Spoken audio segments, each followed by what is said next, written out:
Hello, ladies and gentlemen. Sorry for the delayed start. I'm Calvin DeLu. And I'm Ramatza. And welcome back to BHS TV. Tonight, your Berlin Redcoats are taking on the Enfield Eagles here at Sage Park on Scaly Field. As you guys have seen, 3 plays, I believe that first drive was, and the Redcoats went down the field and put up 6 points on an incredible little dump off to Kyle Melville and a great block from John Morales. He was able to take it to the house. And that's going to be a penalty there. I think it's going to be an offsides on the Redcoats. Looks like the whole defense jumped. Now they're going to call a false start on the offense. I think it was number 0. Ryan Matan believes it's number 0. Yeah. Wow, okay. Sorry. I just opened my umbrella. All right, I'm going to go sit.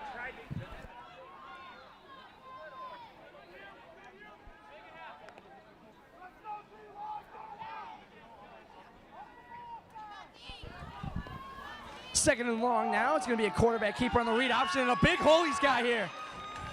Past the 50-yard line down to about the 40-yard line. A nice run there from number 11 on Enfield, and it is a first down for the Eagles.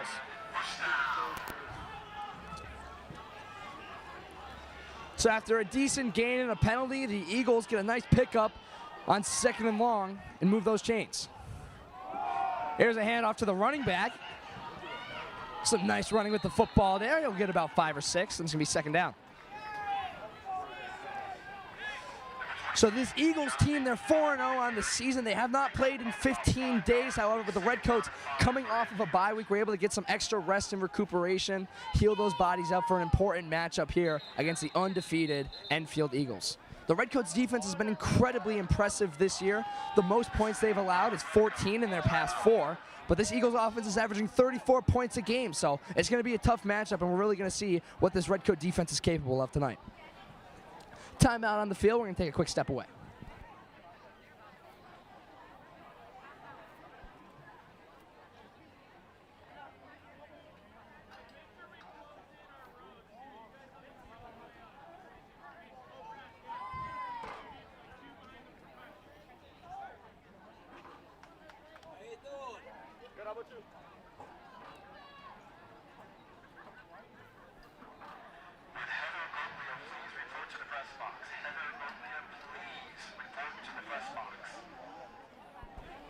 So you can see on the sideline, Kyle Melville's coming off. It looks like he suffered an ankle injury on the kickoff after his touchdown. Not sure the severity of the injury. I don't think he's come back in the game since, so hopefully it's just something he rolled and just needs to walk off a little bit. 2nd and 5 now for the Eagles. Here's a quarterback keeper again on the read option. He got the first down and more. A big carry there for the Eagles, carrying defenders down to the 30-yard line. And it looks like this Eagles run game is going to be a problem all night, Ryan. Yeah, I totally agree. I mean, Redcoats definitely got to wrap up that that runner or QB, pretty quick. Yeah, we haven't seen him throw the football yet. I believe 11 is their quarterback. Looks like he's able to use his legs as much as he's able to throw the football. Only gained about 1 or 2 on that carry. Tackled by a whole pack of Redcoats. That's going to be second down.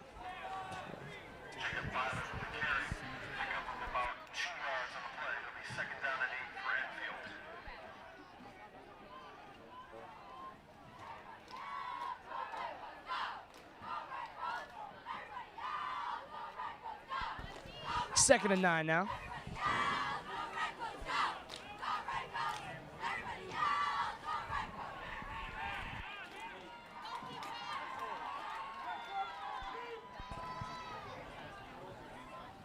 Play action, looking to throw to the outside. It is tipped up and incomplete. Looked like a bit of an awkward throw and a lot of traffic. Nobody could end up getting to it. And it's going to result in a 3rd and 9.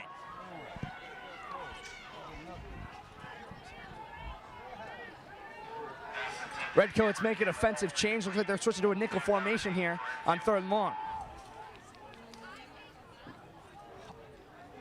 So, Ryan, do you remember that team that showed all the signs on the sideline? I did.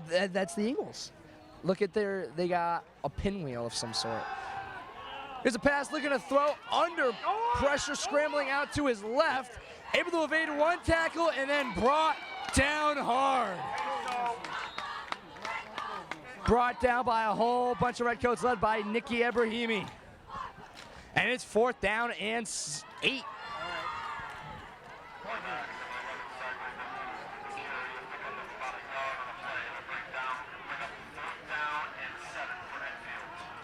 So the Eagles are staying on the field. Looks like they're going to go for this on 4th down.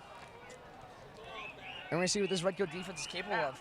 4th and 8. They've been doing pretty good against the pass on only 2 or 3 pass plays. So you should be expecting a pass here on 4th and a moderate distance. Here we go, an early 4th down. Eagles looking to throw. He's got time. Fires to the outside. Or in the middle of the field. It is caught for the touchdown. A dime over the middle of the field over the Redcoat defender. And it is going to be 6 points for the Enfield Eagles. The score is now 7-6 with the PAT to follow. I mean, there's not much more to say about that. It was a great catch. It was, it was right over defender's head, scooped it up with 1 arm. I mean, kudos to the Eagles. Yeah, no, it really was an impressive play, just a great throw, and especially in these wet conditions, being able to haul that one in. So the kicker is also the quarterback, but wasn't as good on that kick as he was on that last throw, wide left. And the score remains 7-6 Redcoats. So they bent a bit, but at least they didn't allow 7. So they keep their 1-point lead, which could be crucial at the end of this game, especially against a tough team like the Enfield Eagles. So, Ryan, I don't know if you were there for the stream, but one of my favorite broadcasting moments here at BHS was the Eagles and the Redcoats baseball game a few years ago. Do you remember that? I think that was like the one game we broadcasted that, and I wasn't there. Did you do it with Jude and Adam? I did it with, Jude and Adam. It was bottom of the 7th. They were down, I think, 4-0, able to come back and win it. Put up quite the rally. I just remember the the clip on the stream. It was like a shot of you guys, and then the shot of the field, and then back to like a shot of you guys. You were just gone. You were just out of your seats. Oh, I don't remember that. Hey, regardless, it was 40 Now the Redcoats getting set to kick off, or receive the kickoff, sorry. A booming kick. John Morales back to return. He had a great return to open the game. Let's see what he can do here. John Morales shakes 2 men off. Morales is going to take it up to about the 19-yard line. Great coverage there by the Eagles. And the Redcoats offense will get back to work after an opening drive touchdown. So the Redcoats on their opening drive, 3 or 4 plays was all it took to get down the field and put up 6. On a great play, little bit of a dump off to Kyle Melville, and he was just able to bounce to the outside, take it to the house. But now, Melville dealing with a bit of an injury. I can't spot him on the sideline. Looks like he is in the game, lined up in the slot on the left side. 1st and 10. Here's a handoff to Toby Lavender. Lavender burrows his way forward for about 3 or 4. Looks like actually 5. 5 or 6 even. I know, so that's why. And it's going to be 2nd down. Second and 4 middle.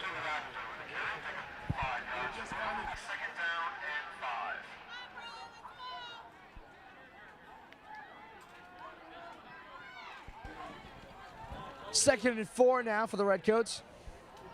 Wichita's got to check in with the sideline.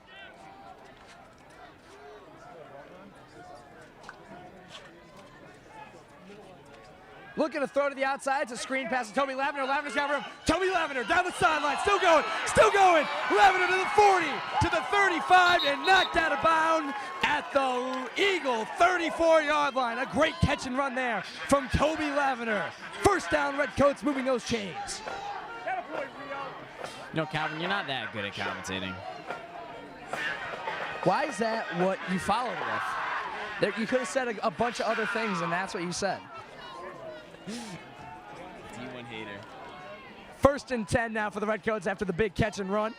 Morales in the backfield with Riccitelli. Also got Santos at the fullback. Riccitelli takes the snap. It's going to be a little flip to Morales. Morales got a lot of room to work here. Bouncing to the outside, cutting upfield, John Morales. Not a lot of room, able to get 5 yards, but there is a flag down on the play. It might be a holding on the Redcoats. That was a late call.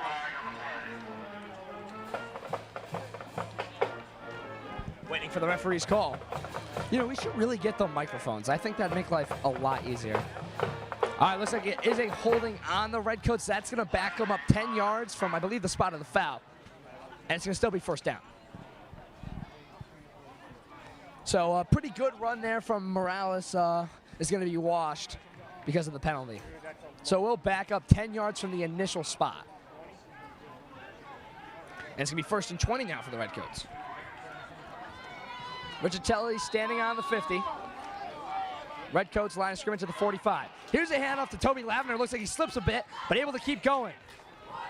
Lavender gets about 5 on that carry. Pretty good considering an early slip. Pick up a 5, 2nd and 15. A 5-yard carry is a pretty good way to start there after a 1st and 20. Now you can experiment a little bit, try and get a pass here or run the ball a bit. Riccitelli in an empty backfield. He's got 3 out to his left, 2 to his right. Fakes the snap, a little bit of movement at the line of scrimmage. And let's see who it's on. Encroachment on the defense. That's going to push the Redcoats up 5 yards. And what went from being a 2nd and 15 is now a much more manageable 2nd and 10. Same formation, Riccitelli alone in the backfield. Takes the snap, looking to throw under heavy pressure, fires over the middle, and a little too much oomph on that throw there. He was looking for Morales in the middle of the field, trying to take a play out of the Eagles playbook, but just a little too much on that throw. And it's going to be 3rd and 10. I mean, certainly a good look from Riccitelli. I mean, he was under a lot of pressure. He had a linebacker splitting straight through the defense, but yeah, definitely a good look. I think it was the right decision for sure. Just put a lot on it. He was under heavy pressure, so just had to get it away. Couldn't really focus on the accuracy of it, more just being able to get that ball out. Better overthrow it than underthrow it in my book. Agreed. Riccitelli looking to throw now on 3rd and 10. Fires to the outside. He's got a man, and it is. Looks like it's incomplete. He was looking for Mike Fitzsimmons, trying to get a little bit of toe drag swag there, but couldn't get possession inbounds, and it's 4th and 10. Now the Redcoats have a decision to make. Do they want to go for it on a 4th and 10? And I'd say 4th down territory, lined up at the Eagles 35. Do they want to try a long field or go for it on 4th and 10? Looks like they're going to go for it on 4th and 10. Riccitelli alone once again. Fakes one snap, fakes two. Checks in with the sideline. Yep.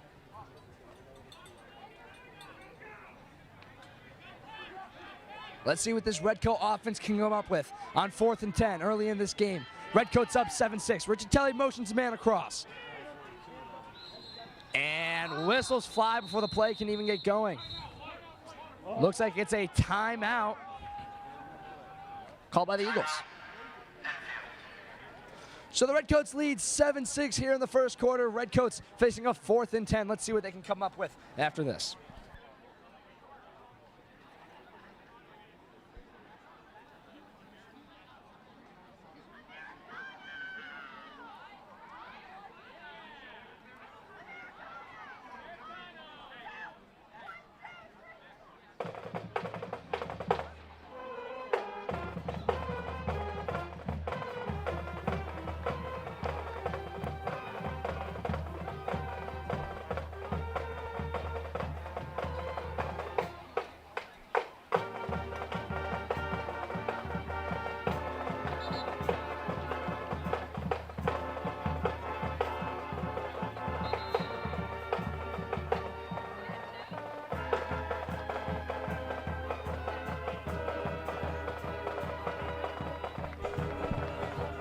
Welcome back, folks. The Redcoats leading 7-6, facing a 4th and 10.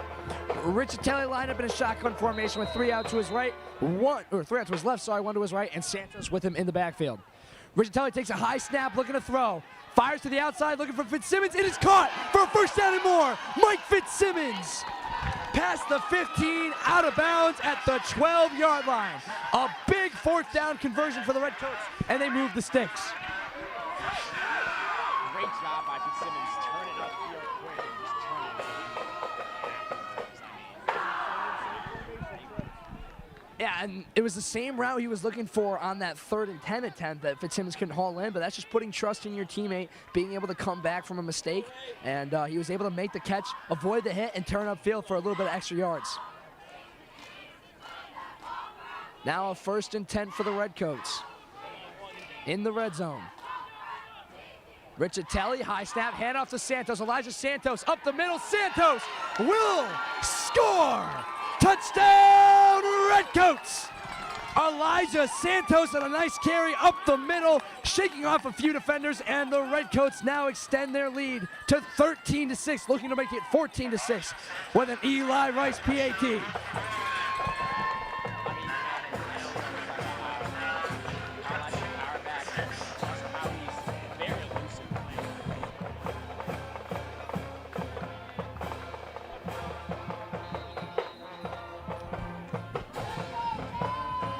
Now Rice to make it an 8-point game. Kick is blocked at the line of scrimmage. No good. And so that's where that missed PAT might come in a little bit handy, because now instead of up by 7, they could have been up by only 6, but now they're up by 7. But good special teams there by the Eagles. Redcoats scoring drive stops at 6. So a big night here at Sage Park. It's pink out night in support of breast cancer awareness. Ryan, you're rocking the pink hoodie right now. I am. Now, very important cause. It's also homecoming night, homecoming game. We have homecoming tomorrow, Ryan. Did you get your outfit yet? I'm just going to throw on whatever. I'm showing up, to be honest, I'm showing up for like an hour or 2. I respect that. Because I got work in the morning. I got you. I'm more looking for, like, hanging out with friends before and after than the actual event. Here's a nice kick from Rice. Fielded at about the 15-yard line. And he's able to shake off a tackle, looking to get some more yards past the 40, and brought down there at the 42-yard line.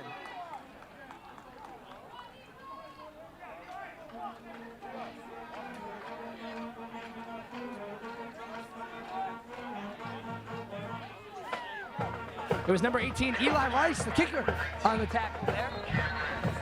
I don't know. I know Eli's the kicker, but I never actually know his number.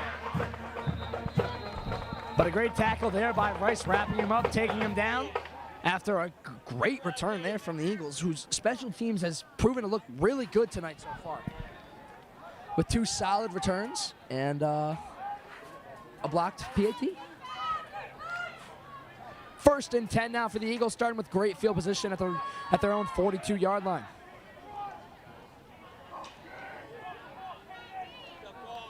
Quarterback takes a snap. It's low. He's going to run out to his left. The QB keeper. Oh, get him about 2. Good defense there by the Redcoat front 7. Not letting him get to the outside and being able to make a nice tackle. 2nd and 8. So, Ryan, we were talking a little bit when our mics finally started to work. This Redcoat defense has been so incredibly impressive these past few games. Oh, I thought you were going to say more. No, yeah, I was my bad. It's a stark contrast from that first game. I mean, we were. Looks like they're not going to call anything there. He was able to get back on sides. 2nd and 8.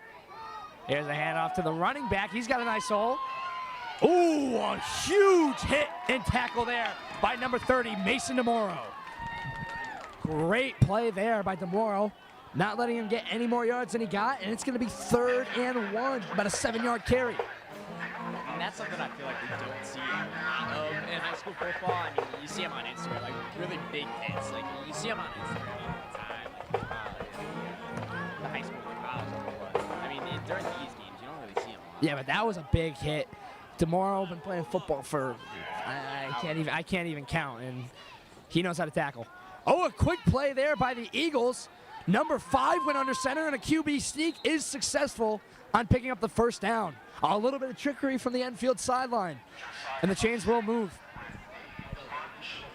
Well, that's something the Redcoats have been pretty lucky with. They haven't seen a lot of trick plays this year, but good play calling there by the Eagles coaches, and it picks up the 1st down on a 3rd and short.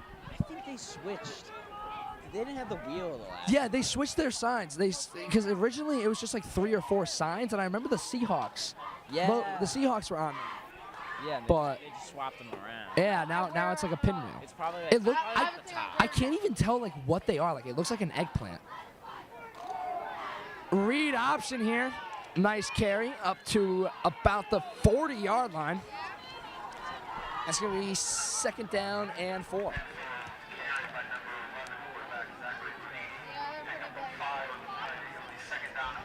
Adam Rice, Carrick Cannon, and Caden Fagan checking out on that play. Redcoats switching up the defensive formation. Looks like they're going a little more nickel. 5 wide receivers set for the Eagles. Fakes the snap a few times, checks in with his sideline.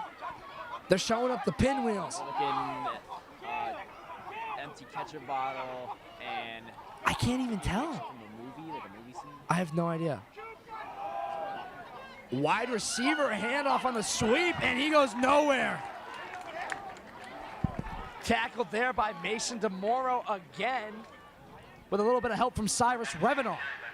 It's going to be 3rd and 2 now. I don't think empty ketchup bottle is that movie. I don't think that's the right one. Dude, is that, like, I can't even tell what they are. Is a stop sign for Is the thing at top, is that a grenade? I think it's a grenade. I think it's a grenade. That means it's a bomb. It's going to be a deep play, a deep bomb. That's my prediction here. Maybe like one's You know- like the play call and then like the others like maybe Yeah. like The audible, position. or yeah, maybe. Well, you know that clip on Monday night where the Cowboys audible to Bob Ross, and they're like, Bob Ross likes to paint, to draw play. That's how I feel right now. Although they didn't call grenade on that play, it's a handoff up the middle, and they pick up the 1st down. And looks like this Redcoat defense having a little bit of difficulty stopping this hard-hitting, heavy running Eagle offense. And that is the end of the 1st quarter. Your Berlin Redcoats lead 13-6 after 12. Touchdown from Elijah Santos and a touchdown from Kyle Melville. And this Redcoat defense has some tough sledding ahead of them with a soaring Eagles offense. We'll see you back in a few minutes.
what? 1st and 10 now. Handoff up the middle for no more than 2 or 3 yards. So part of the homecoming festivities, we had our Spirit Week this week. Oh, here's Jacob Miller joining us right now. Avid cross-countryer, upbeat coordinator, involved in a variety of other things. How you doing tonight, Jacob? I'm all right. You enjoying the game so far? It's pretty wet out, but the weather's nice. Yeah, no, I'll admit, it was pouring pretty good earlier, but the rain has halted so far, but I don't want to jinx it because we have been jinxing it a lot in terms of the weather, so I'm going to knock on my seat here, and it looks like a little bit of movement from the Redcoat D-line.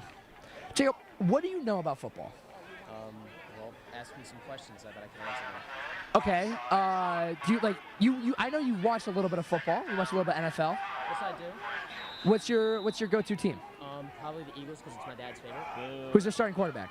Who's their starting quarterback? Yes. Jalen Hurts. All right, wow, I'm actually fairly impressed. 2nd and 4 now for the Eagles, not the Philadelphia ones. Here's a read option, and he is sat down. Mason Tomorrow is everywhere tonight.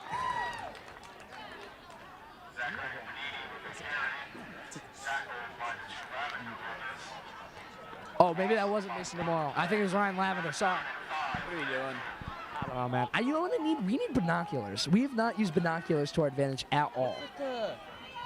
Because What are I the see. things that Rich, fancy people. Oh, like at the auctions? I'm not pulling up with a rich auction, but they're binoculars, but they're like, They're like handheld. yeah, no, we don't need that.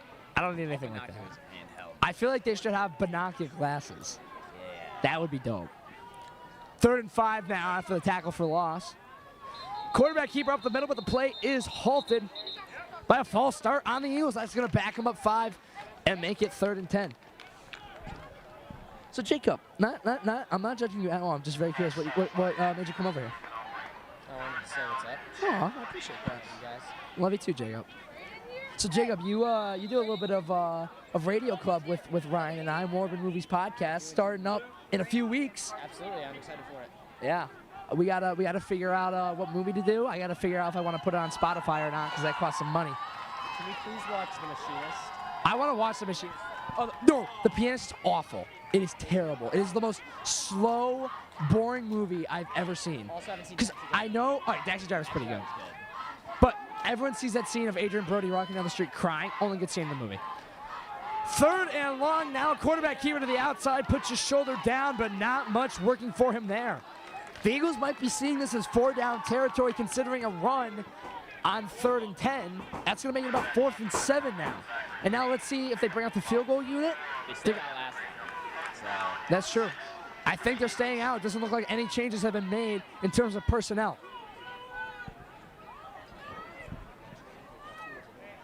There's Jude Senna on the sideline. Looks like he's heading over towards the Red Sea, trying to get him a little hyped up. There he is, waving his arms like he always does. And timeout called by the Eagles.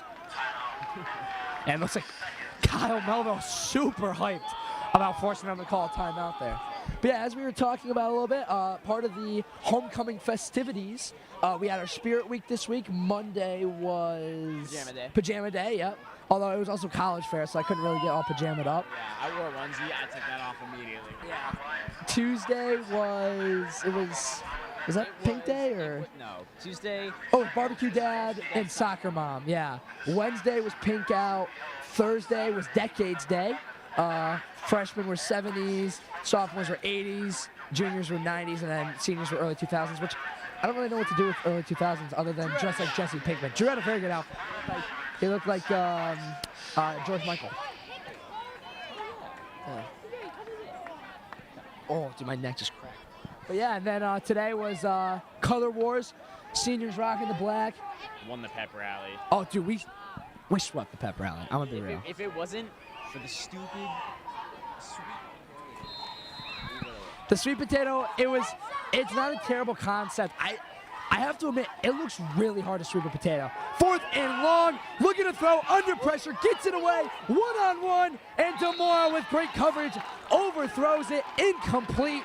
A turnover on downs, and the Redcoats will get the football back with 8:55 remaining in the second quarter with a 7-point lead. Yeah. BHS history? They've never lost before. That was the first. Really? Now that I think about it, Mr. W told us they'd lost once, and it was because they were outside one year, and the kids brought cleats, and that was the only year they'd ever actually lost, but they didn't really count it. Was that our outside year when we were freshmen?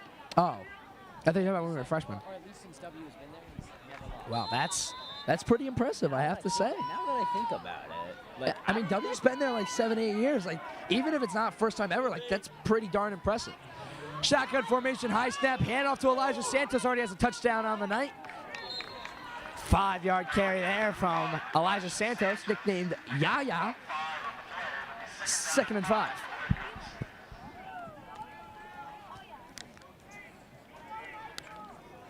So I've asked a few people on the team what is the context behind Yaya, and it's been a pretty common answer. They don't know, but it works for him. That's Elijah Santos' nickname. 2nd and 4 now. Shotgun formation. He's got Santos with him in the backfield. 3 out to his right, 1 to his left. Riccitelli takes a snap, looking handed off to Santos with a big hole up the middle. Elijah Santos flips over a defender and is down just short of the 50-yard line. Great carry there by Elijah Santos, who's having a great night so far. 4 carries, I'd say about 40 yards and a touchdown. Yeah. Redcoats move those chains, looking to get a little bit of hurry-up offense here. Riccitelli takes a snap, another handoff to Santos. Not as much success on that one there. A lot of traffic up front.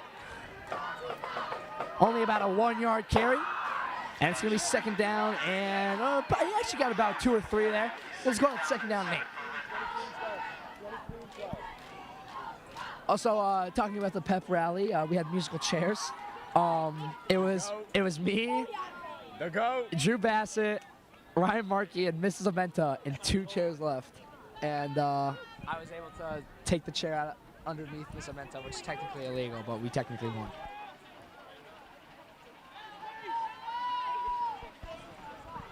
A tricky play there, a handoff that ends up going to Lavender. Not much success on that play, however. A loss of 1, and it's going to be 3rd and 9.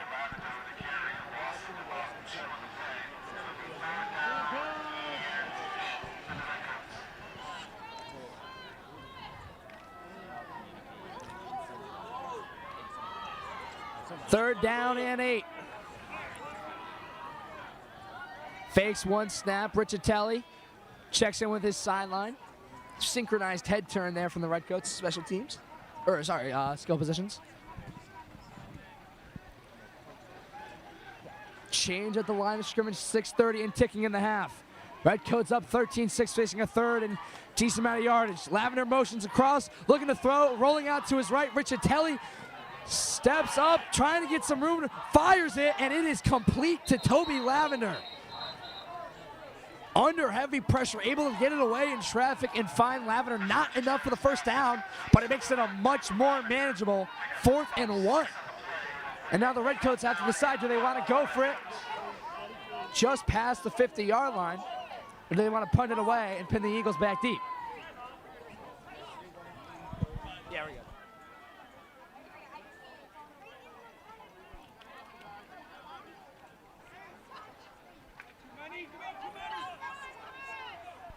Redcoats going a bit hurry up here. Stacked formation. It's going to be a handoff to Elijah Santos, and he's got the 1st down. An angry run from Elijah Santos, putting on his best Marshawn Lynch impression, and he's got the 1st down.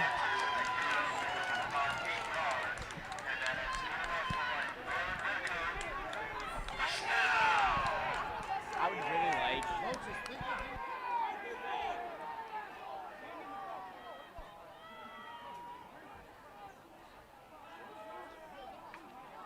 I feel bad for Ziga. He really kind of fell off, and not great news for the Redcoats. Looks like Dylan Heiberg limping, needing help on the sideline. Big member of their offensive line hurt right now. Hopefully it's nothing too bad, but he's getting checked out. Looks like a left leg injury. 1st and 10 now for the Redcoats. Riccitelli takes the snap, looking to throw on the play action. It's a screen to Lavender. Toby Lavender with a nice move, cuts inside and picks up about 5. Nice catch and run there once again from Toby Lavender, who's had a lot of success with that tonight. 2nd down.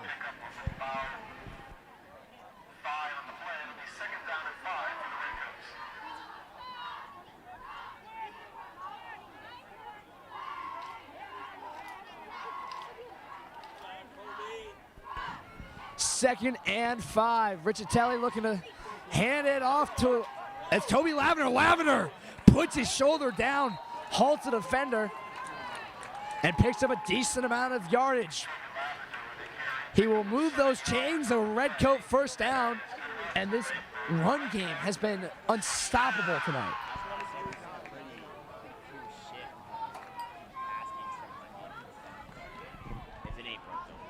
Exactly.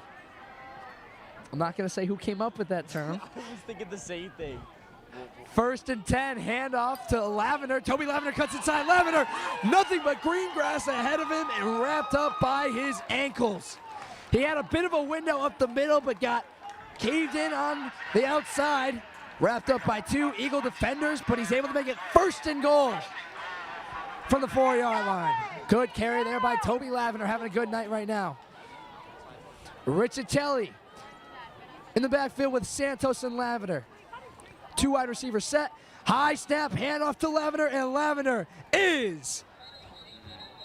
looks like he's down just short of the end zone. And it's going to be 2nd and goal. But you see now, this is where they bring out that formation that we've seen over and over again, and you can see Ryan Lavender heading into the game. It's the Tim Tebow Redcoat formation that has been so successful for them this season. They really found their groove a few games ago, putting Ryan Lavender in the Tim Tebow type scenario. I just watched Swamp Kings on Netflix, so I know what I'm talking about. 2nd and goal, and a timeout is called. And it's the Eagles' final timeout of the half with 2:57 remaining. But yeah, I was talking about the Tim Tebow formation. Ryan Lavender putting him in at quarterback, and there's so many great things that you can do with that formation. Slight changes here and there, and the defenses just can't stop it. I mean, what, last game, I think he had like 4 to like 3. I mean, dude, it was the Lavender night. I think they combined for 4 touchdowns. Yeah. It was a good night to be the Lavender family. I'm sure they had a great feast afterwards. You know, I'm gonna sit down at the dinner table, talk about the game. Don't make fun of my wording. Game's pretty late. Dude, I don't wanna you think they're not hungry after all this? I don't want to assume when they eat dinner, but like, I'm sure they had a little snack, at the very least.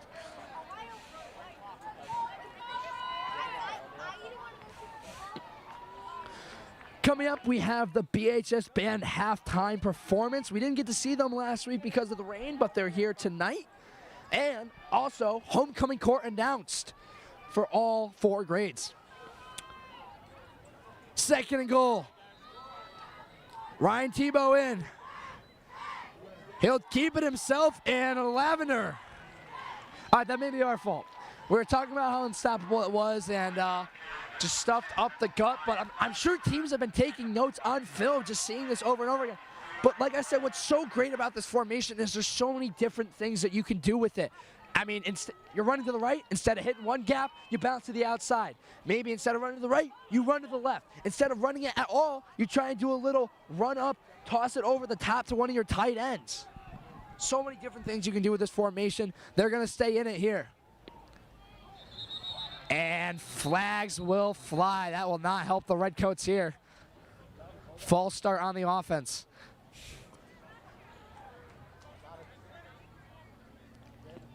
And what was, oh, actually, maybe, no, I'm sorry, it was not a flag. It was a timeout called by the Redcoats. Oh, never mind, they will call the false start. And the Redcoat coordinators are vocally upset about that one, as they're arguing that a timeout was called and the penalty should not be applied. I don't think they did apply it. So from what could have been a 3rd and 8 at the okay, never mind, they're backing up. I just need to stop talking and just wait for the play to start, because I keep talking like I know what I'm talking about. maybe if we try hard enough, we could just speak the play into will. Maybe. Well, I feel like it's always been the opposite, though. Like, I always say something. We jinx like everything. Yeah, we do, honestly. Like the weather, like you were saying, like we need to stop talking. It is going to be pouring rain for the rest of the night. It's unfortunate. The Redcoats will not win this game. Do you think we'll get a pregame show in for the final? I hope so. I hope so.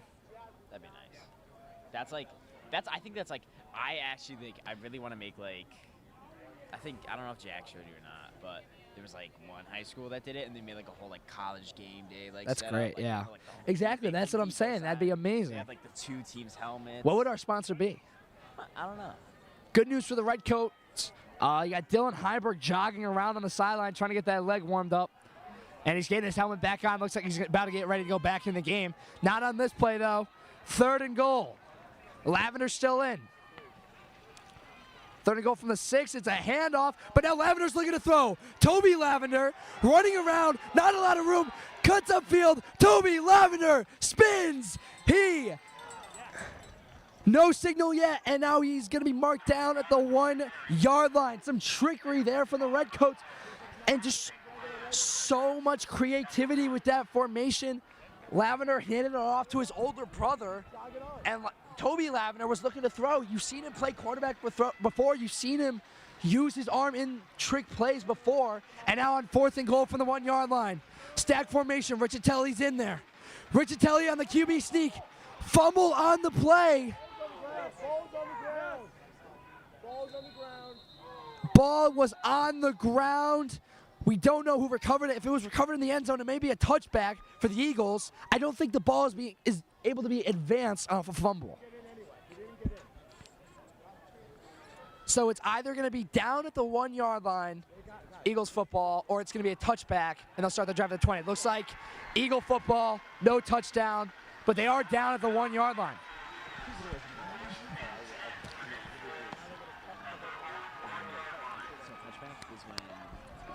So the tush push, a play out of Philly's playbook, not able to work out too well there. And as Dak Prescott said the other night, just didn't push his tush too hard enough. 1st and 10 now from their own 2-yard line. If I'm the Redcoats, I'm sending a heavy blitz on the first play. With 1:32 remaining in the half, Redcoats up 13-6 and a close one. And a key matchup tonight at home.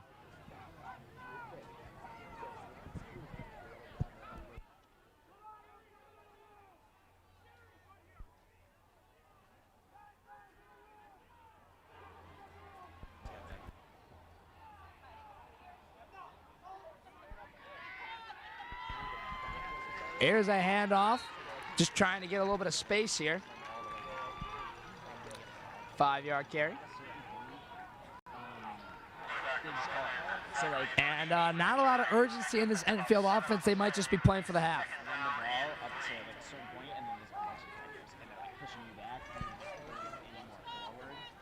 Second down and 3, another handoff. And not a lot to work with on that one. It does move the chains, however. A first down doesn't mean a lot with only 59 seconds remaining in the half. The clock is stopped at the moment. I'm not sure why. Now it is running. I was about to say the Eagles are out of timeouts, so and the clock stopped. It was either from an official timeout or a Redcoat timeout. I think it was an official timeout dealing with the ball. 1st and 10 with 40 seconds ticking. Sorry, I didn't mean to interrupt you there, Ryan. I feel like we've definitely gotten better about that, like talking over each other. Yeah, definitely. Did we start freshman year? No, sophomore. It was sophomore. Well, because it was Kelsey Therian's older brother that used to do it. Yeah. I don't think they did football, but they definitely did basketball. Yeah. Yeah. QB power run on that play.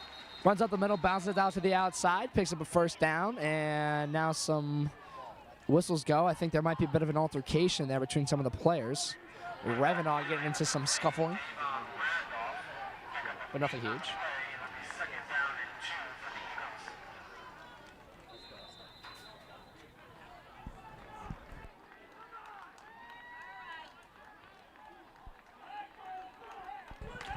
All right, that is half. Your Berlin Redcoats lead 13-6 here at the end of the first half. We saw a touchdown from Elijah Santos and a touchdown from Kyle Melville. We were chasing a bit, Ryan. We said the Redcoats have been doing pretty good with injuries, but Kyle Melville looks like a lower leg injury, and the same thing with Dylan Heiberg, but they both got back in the game eventually, so hopefully nothing too serious. Ryan, any thoughts about this first half? I mean, it's been a pretty strong first half. It's unfortunate that we didn't get that touchdown over last year. But, we're still up 7. Yeah, I mean, solid. We're still up a score, so a 7-point lead is crucial going into the half with the lead. You can't expect to blow out a great team like the Eagles have been. They've only played 4 games this season. It has been 15 days since their last game. I know one of them got canceled. I'm not sure if they're on a bye or not, but it has been a minute since they played. The same with the Redcoats. They haven't played since 2 weeks ago. So, but a great first half for the Redcoats and a very, very good matchup. Redcoats Eagles here on BHS TV. I'm Calvin DeLue. That's been Ryan Matan. And enjoy the great performance of the Berlin Redcoat Marching Band. We'll see you at the start of the second half.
Now for your halftime entertainment, the 2023 Berlin High School Marching Band.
Adrienne, did you see your mom? What's up? Did you see your mom? Yeah. She was with you. Where are you going? They're gone, yeah. I know. All three at once.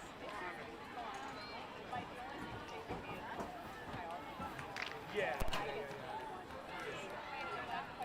Yeah, but you know, you've got a good relationship.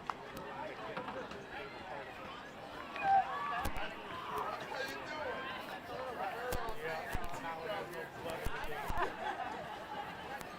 What number is she? She's 52. She's a lineman, so she has not gotten any varsity. She plays every down on offense for the team. Try a quarter of the time. Yeah. Still ask her. I don't care if she is, but I did it. Because you can't piece that. You can't piece that conversation. You didn't like the power tape? Tight? Really bad. Kill me, yeah. All right. Ellie's got a lot. All right, yeah. Listen, she makes a mistake in something. But she, When I went everyone's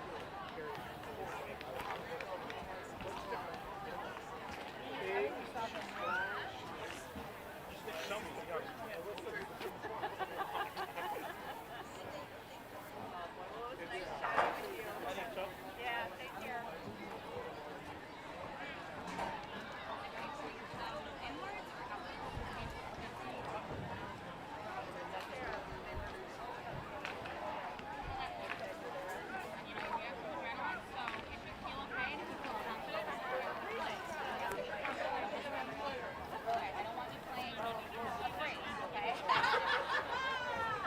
Yeah. Oh. You good?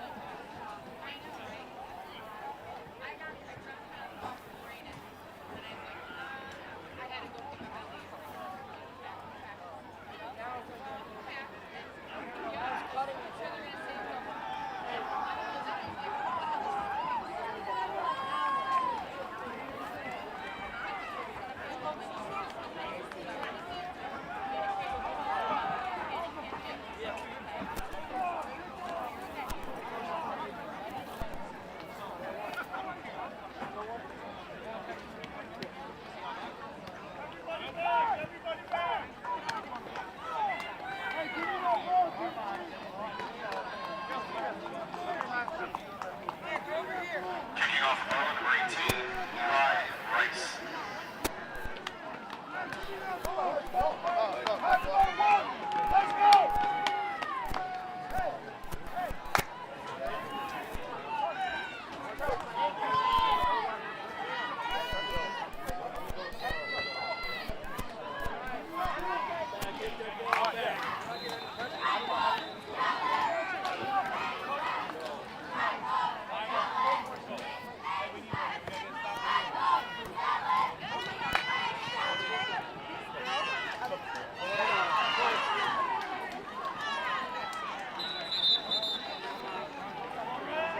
This Enfield Eagles special teams is seriously improving to the class.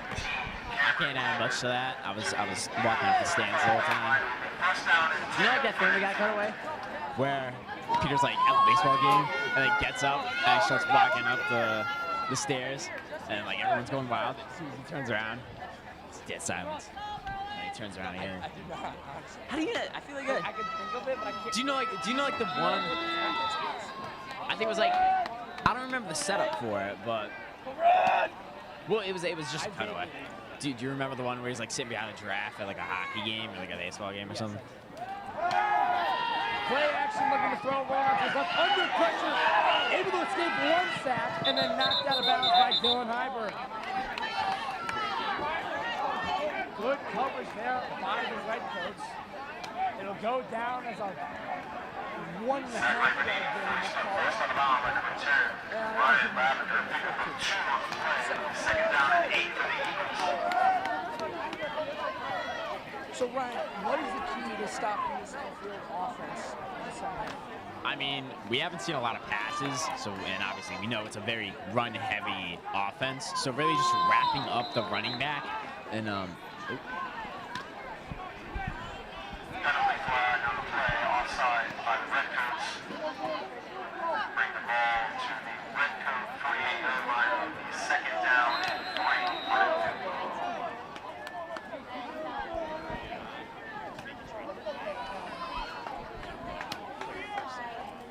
Well, penalty from the Redcoats. It'll push them up 5 yards. Went from being a 2nd and 8 to about a 2nd and 3.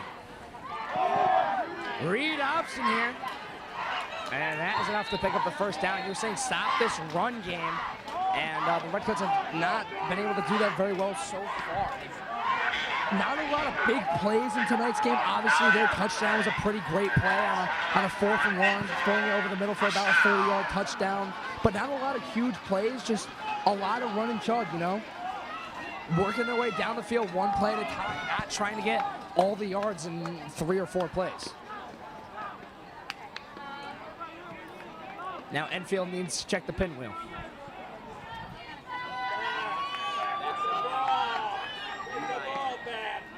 Where are you seeing you, Miami? On the right side. Is that the Chicago Bulls on the bottom? Or the Heat? I think it's the Miami Heat. No, Rockets are on the bottom.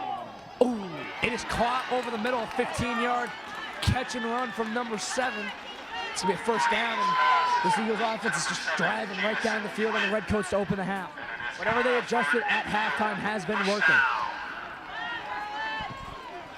That's what's so big about halftime when you're losing is you can just come back so easy. And it's a great time to just make adjustments and watch whatever you're doing. And so the Redcoats, right now, they're struggling on defense. Got to make some adjustments though. Any team that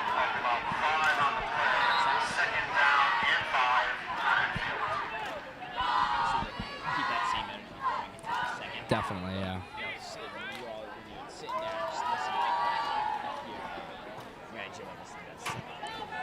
to An injury update on Dylan Heiberg. He was seen under the medical tent once again, working out that leg. He's still walking around on the sidelines. Not sure what his status is. They have a pretty good rotation on that D-line, so he isn't as vital on defense, but he's definitely a huge factor on offense. That's not an insult to his play. That's a compliment to the rest of the Redcoats front 7. Great play there by Mason DeMauro, who has just been having a great game. Playing outside linebacker tonight, just making some big hits and preventing a lot of big plays.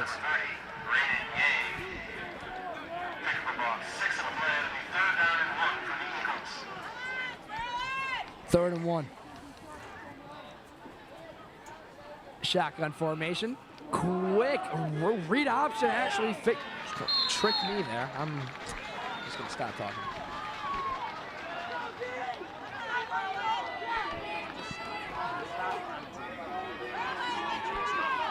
Exactly. And the Redcoats will win the state championship every year. As soon as we leave, you know they're going to win the state championship, right? You know that. Yep. And whoever replaces us is going to have the time of their life.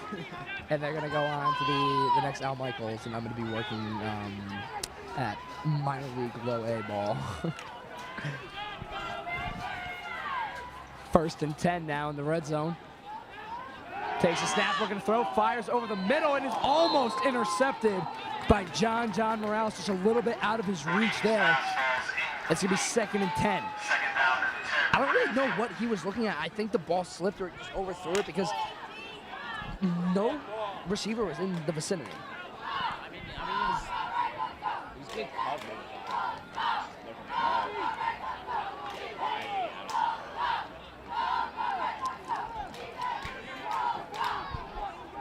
But yeah, I mean, the rain has been a huge factor in tonight's game, but maybe there's just a bit of slippage there. Hand off to number 23, an aggressive runner, and you saw it on that play. He is down. Oh no, he is in. Touchdown, Eagles. An aggressive carry there, able to just reach that football past the goal line. And the Eagles are a PAT away from tying this game up with 8:59 remaining in the third quarter.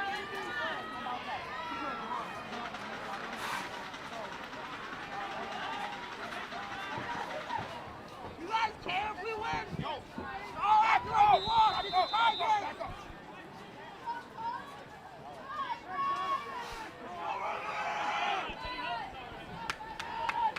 Eagles are 0 for 1 on PATs tonight. A tough snap, and he is still able. No.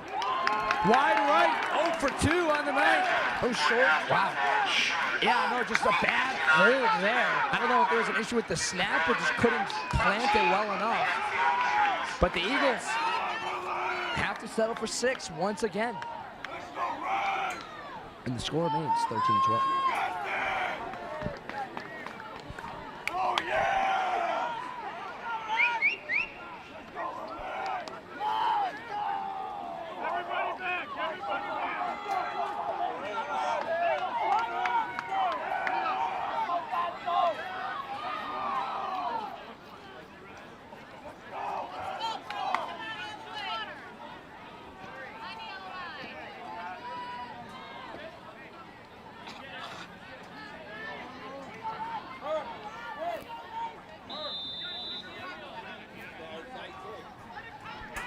Getting set to kick off after the touchdown. Redcoats holding on to just a 1-point lead. Need to put up some points on their first drive of the second half. A booming kick, and Morales will just let it bounce into the end zone for a touchback. I think it's a smart play by Morales. His last kick return wasn't very successful. To no fault of his own, just his coverage. And now 8:59 remaining in the third quarter. CJ Riccitelli comes back on to lead his offense and try and get some more points on the board. He has a passing touchdown on the night. Little screen pass, little RPO peak zone bubble action to Kyle Miller. Dylan Heiberg is in at offensive line. 4 wide receiver set, 2 on each side. Riccitelli takes the snap, fakes the handoff, outside throw to Morales, who's been pretty quiet tonight. But Morales with a nice catch and run. Morales spins his way forward for about 5 or 6. Good play there by John Morales. We haven't seen a lot of action from tonight. Looking to get one of their greatest threats on offense, the football.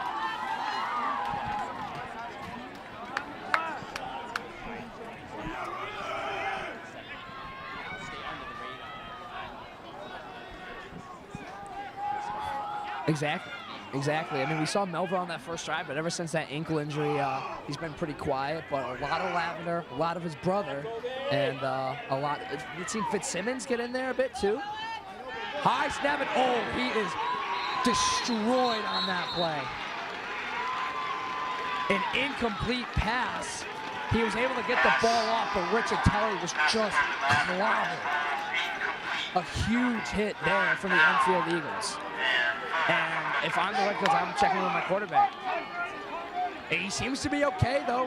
Sprung right back up. And now looking to convert on 3rd and 3. Fakes 2 snaps, still checking with the sideline. Synchronized head turn once again from the Redcoats. And now Riccitelli will audible at the line. Saw something he didn't like there. Big 3rd down early in the second half. Handoff up the middle. And it does not go the Redcoats' way. A gain of maybe an inch. And it is 4th down and 2. And for the first time today, Cyrus Revenaugh is coming on to punt for the Berlin Redcoats.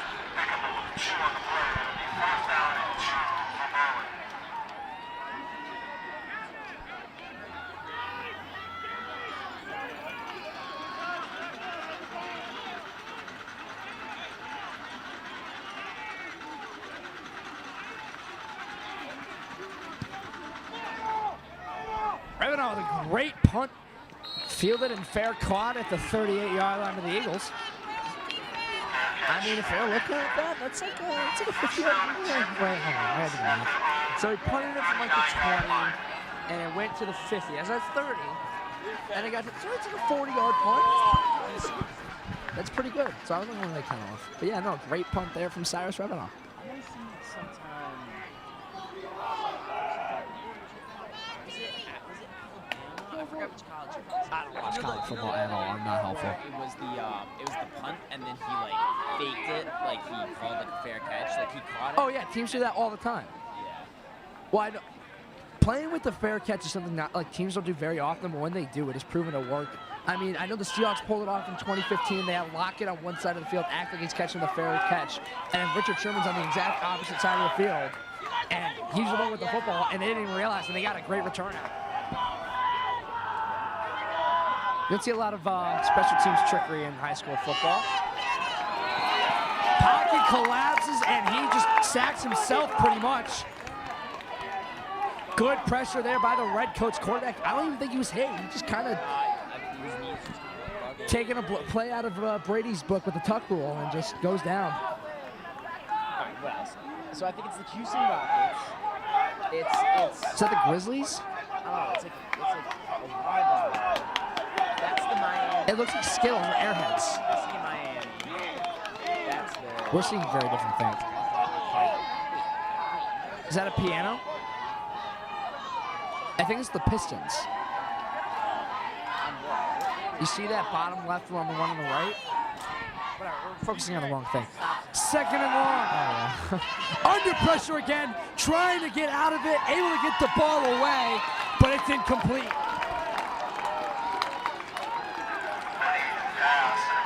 Some great pressure there by the Redcoats, and it was Nick Rivera with the quarterback hit. 3rd and 15 now, and whistles blow. Let's take a look. Right one. Very top. Is that you, Miami? It's Miami. It looks like a Gatorade bottle. No. The top. The one on the right is. Oh, are you looking at? I'm looking at. Which one are you looking at? So the sign on the right and the very top. All right, no, I see it. I see it. Yeah. Okay, I can see that. 3rd and 15 now. Redcoats need to stop up by 1. Heavy pressure, gets it up in the air, one-on-one, and it is incomplete. John Morales with some elite lockdown coverage on defense. He's been having a spectacular game tonight.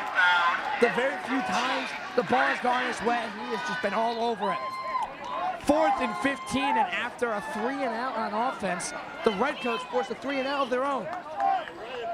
4th and 15, Redcoats the Eagles forced to punt with 6:25 remaining in the 3rd quarter. John Morales.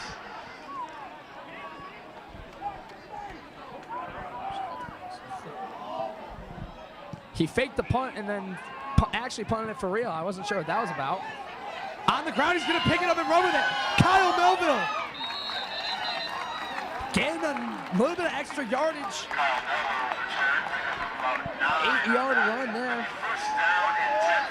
But yeah, no, I mean, it was there. He had some room, so he just picked up and ran with it. You kind of saw the play slowly develop, and I think that was 100% the right call there by Melville. Instead of just falling on it or letting it bounce, he was able to get some extra yardage. So that'll get the Redcoats past their own 40 to their 41-yard line. A first time we get them past midfield. 1st and 10 shotgun formation. Wide receivers bunched on each side. Takes the snap, looking to throw, pumps fakes, throws to the outside, and it is sailed out of bounds, incomplete. He was looking for Lavender. A little bit on the throw, a little bit more to the outside. I think he was expecting Lavender to run a bit of more of a shallow out route, but Lavender was going deep there, so maybe just a bit of a miscommunication or ball slipped once again, and it's going to be 2nd and 10 now. He was open, yeah. He stayed in bounds. Yeah, that's what's very unfortunate about plays like that. Are they going to call a false start on Melville? No, they will not. I was very confused. He backed up a little bit. There was definitely a bit of movement. John checking in with his quarterback. 2 wide receivers on the right, 1 to his left. Santos in the backfield with him. High snap, looking to throw. Screen to Melville. Kyle Melville slips initially and can't get past the 42-yard line. A gain of 1 yard. And it's 3rd and 9, and that's To Kyle Melville. that missed throw is going to come bite you in the ankles there. Yeah, derriere. That's a better term. Empty backfield for Richatelli on 3rd and 9. Trying to get their first down of the half. 5:30 and ticking. Richatelli makes an adjustment at the line. 3 to his left, 2 to his right.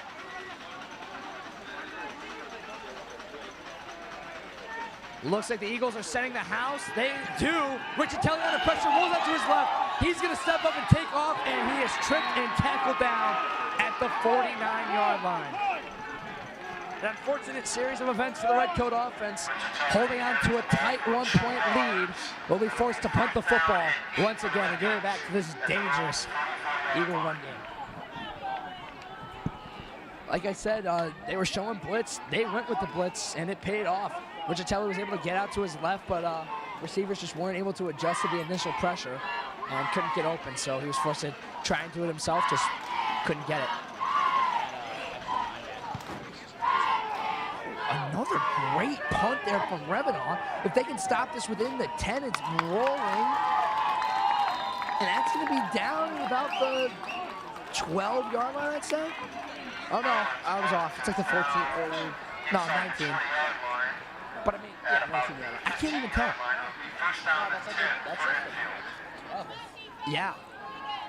I mean, we haven't seen the Redcoats punt too much here at home, but Revenant has been booming some kicks tonight. I apologize if I'm voice cracking you all tonight.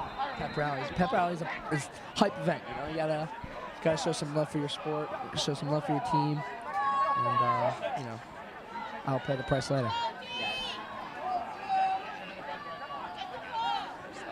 Oh, last year was rough. Last year was really bad. I think that was the game where they wore the black jerseys, and I just go back to it. Yes. It's just like, oh my gosh. They're not wearing black this season, but they're going to wear gray at one of their away games, is what I heard from Dylan Heinberg. So, you know, switching it up in the jersey game. Jude Senna voiced his unhappiness on Instagram today. He was really hoping the Redcoats would wear red on white tonight, but they ended up going with the red on red. And now with a 2nd and 10. After a short carry, and got about an inch there. 4:15 remaining in the 3rd quarter. 3 wide receivers set, or sorry, 4. 1 on the far right and 3 on the left side. Fakes the snap a few times, got to check him with the pinwheel on the sideline. I think we just got to stop trying to guess what they are. Reed option here, he keeps it himself and not much to work with there. Oh, bit of a late hit. Looks like DeMora was hit late. And now the referees, they're going to be calling an injury timeout. Tackle there by, I'm not quite sure who it was, but I'm pretty sure. All right, number 60 is not even on max prep, so, but number 60 on the tackle, whoever they are. Injury timeout for the Enfield Eagles. Not sure what it is, but while they're dealing with that on the field, we'll step away for a second. Redcoats up 13-12 here on BHS TV.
Welcome back, folks. If you're just checking in, following an injury timeout for the Eagles, being helped off the field right now, number 65. Looks like a left leg injury. Hopefully everything is okay with him. But like I said, if you're just checking in, the Redcoats have a 13-12 lead. Eagles offense on the field facing a 3rd and 5 at their own 17-yard line. No, it's the 3rd quarter. This is Q4. That's not right. I was gonna say. No, it's the no. The Redcoats have only had the ball twice, and they were both 3 and out, so there's no shots the 4th quarter, unless they just skip the 3rd. But I don't know. 3rd and 5 now, big 3rd down. This Redcoat defense trying to make a stand, holding a 1-point lead. He is under pressure early, and he just accepts defeat, goes down. But for giggles, they went in and were able to take him down a little extra. I mean, this he gave up on the play. I think he just slipped. I don't, like, it didn't look like he slipped there, though. It just looked like he saw there was pressure, didn't want to get hit, and just went down. So that's why I respect CJ Riccitelli, Redcoat QB1. Taking it head on. Sitting in the pocket under pressure and delivering dimes. Now another punt, great punts tonight. Fielded by Kyle Melville. And Melville, another nifty return up to the Eagle 45-yard line. Or sorry, 35-yard line. Punt deep in their zone, and now the Redcoats are starting 15 yards away from the red zone and 35 yards away from their first touchdown of the half, and another injury timeout for the Enfield Eagles. So while there's an injury on the field, let's just take a quick recap of this game. It opened up with an incredible scoring drive from the Redcoats. 4-play drive, went right down the field, knocked it in before we could even get our microphones on, Ryan. And took a 7-0 lead, and the Eagles went down the field, put up 6, missed PAT 7-6. Then the Redcoats put together an impressive drive, went down the field, capped off with an Elijah Santos 7-yard touchdown carry. Made it 13-6. Then halftime comes and goes, not a lot of scoring. Both defenses really stepped up, but opening the half, Eagles go down the field, put up 6, miss PAT once again off a bad hold, and the Redcoats hang on to a 13-12 lead. The crowd applauses number 7 as he walks off the field on his own strength. A lot of leg injuries tonight. I mean, you know, it's a slippery one. It's hard to plant your feet, and so you get caught up under a bunch of people, or you know, just can't plant your feet and your ankle twists the wrong way. So, but referees say we are all set to go with 3:05 remaining in the third. It's been a long quarter. Yeah. So the Redcoats starting on offense. 2 3-and-outs in the second half for the Redcoat offense. Trying to get their first down and get some points on the board. Here's Riccitelli in the shotgun, a little flip to Kyle Melville, who'll bounce to the outside. Able to miss one tackle, but not much room to work for him there. Gain of an inch or 2. Second down. And 9. So, I mean, I said they've had 2 3-and-outs this half. This Redcoat offense, we're talking about adjustments at halftime, and the Eagles have definitely made them. This offense has just been struggling to get going here in the second half. The runs up the middle and the little dink and dunks are not working out. I think if they're going to want to get some production here on this side of the football, they're going to have to let Riccitelli air it out. Looks like that's what they're trying to do here. Throws to the other side, complete to Toby Lavender, and he'll get it back to the line of scrimmage. Good coverage there by the Eagles. Here's what I would do if I'm the Redcoats. Take a play out of the Enfield Eagles pinwheel, call grenade, and throw a bomb to the end zone. Empty ketchup bottle stops. Yeah, because, you know, definitely means a lot. Middle linebacker showing blitz. He backs off, though, after the Redcoats make an adjustment. Let's see if he sticks with it. The Eagles have blitzed a lot tonight on 3rd down. They will again. Riccitelli looking to throw. Pump fake, steps up in the pocket. Riccitelli can take it himself. CJ Riccitelli rolls forward, and he has got the 1st down. CJ Riccitelli, great pocket presence, stepping up under pressure and getting it done himself. 1st down for the Redcoats, their 1st of the 2nd half.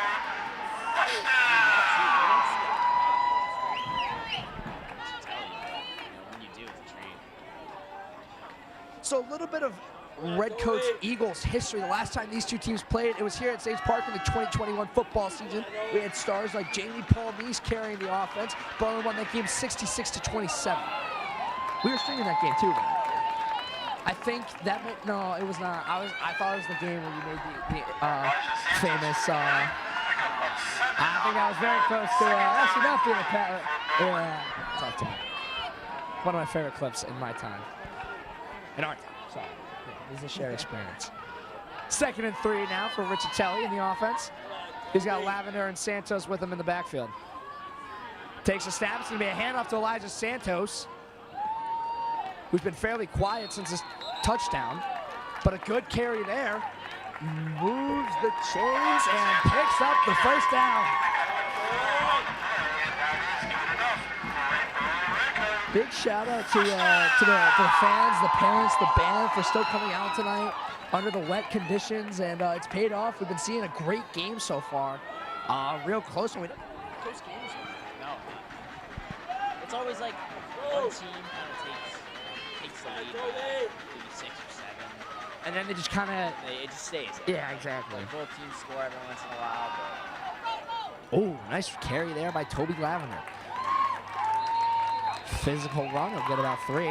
And that is the end of this long 3rd quarter. Your Berlin Redcoats lead 13-12, looking to knock in some points here at the start of the 4th quarter for the 2nd and 6 here in the red zone. The Redcoats, Eagles, here on BHS TV. We'll check back with you in a few.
Set to start, sorry. Redcoats have a 2nd and 6. Switching fields now. Redcoats looking to score in the left end zone. Riccitelli with 2 men in the backfield. Melville and Morales. Takes a snap. Play action, rolling out to his right, looking to throw. Under pressure, escapes the sack, fires to the end zone, and it is intercepted. Underthrown on that play. And a big turnover here at the start of the 4th quarter. And the Eagles now have the football down by just 1 point with 11:53 remaining in regulation. I saw what he saw, but just under pressure, couldn't get enough power behind that throw, couldn't plant his foot on the run. So a big play there by the Eagles, though, and now they have a shot to take the lead here. This Redcoat offense is really struggling to get points on the board here in the 2nd half. Just gonna make a comment last quarter that.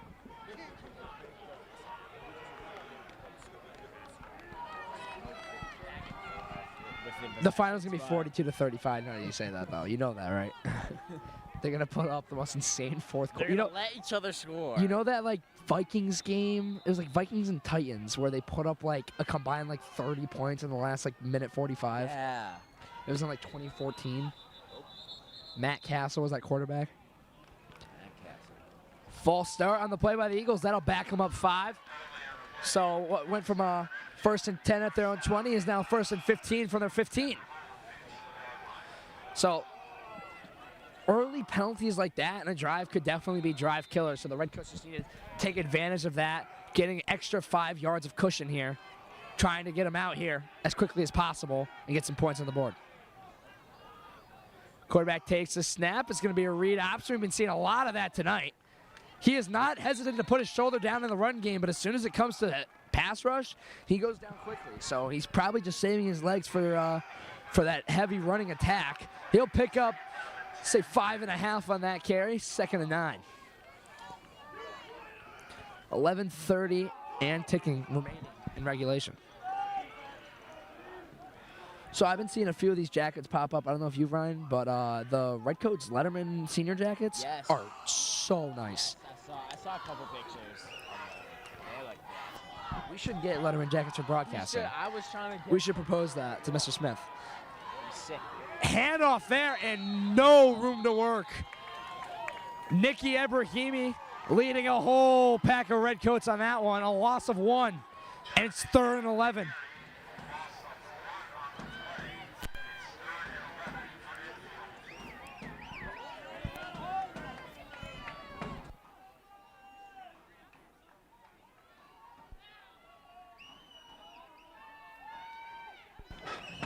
Third and 11. Empty backfield for the Eagles. Definitely be expecting pass here on a 3rd and long.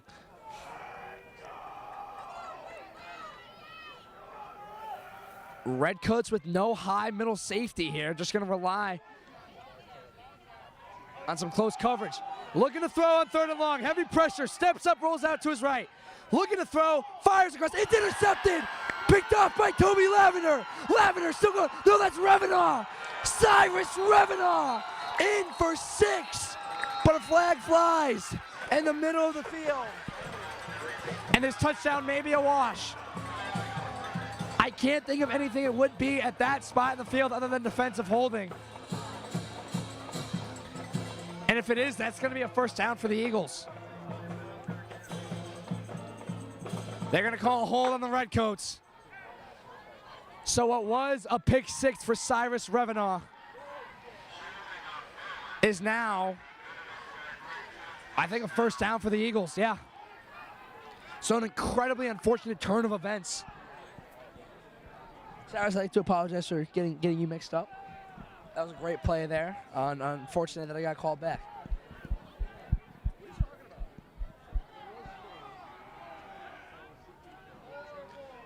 And so, I mean, that's a huge penalty right there. They went from getting 6 on the board, their first points of the second half, their first points since, I think, their 2nd drive of the game. And just stripped away by the rules of the law. All right, so it's not a 1st down. It was pass interference on the spot of the foul, and it's going to mark them at a 3rd and 1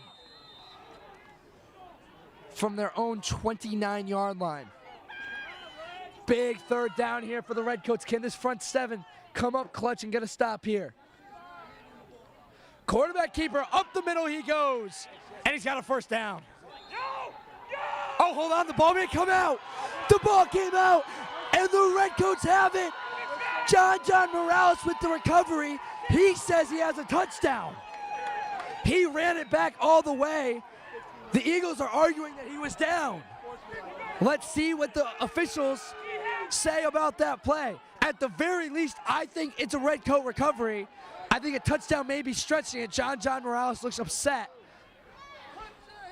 And I think they're going to say he was down by contact, but the referees are still meeting at the 38-yard line. And John Morales does not look happy. The Redcoats defense isn't coming off the field. The Eagles offense is staying on the field. I think they're going to say that he was down by contact before that football came out. Offensive coordinator screaming for a touchdown up here, though. And one of the coaches is not happy.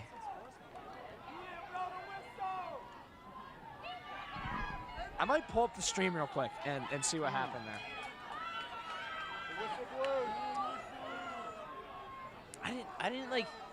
I don't think I heard a whistle, or at least not a loud whistle. Oh, I don't think listen, I didn't hear a whistle.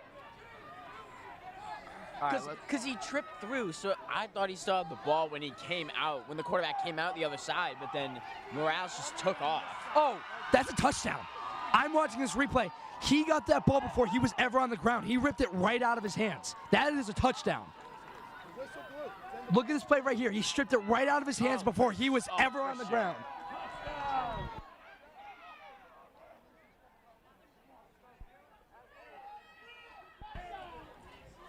I know you folks at home can't see it. Rewind if you want to. But from what I'm seeing, I might want to run down on the field and show the refs this because to me, it's a clear touchdown. But Joe Arsimowitz not looking happy. They're going to call that one back.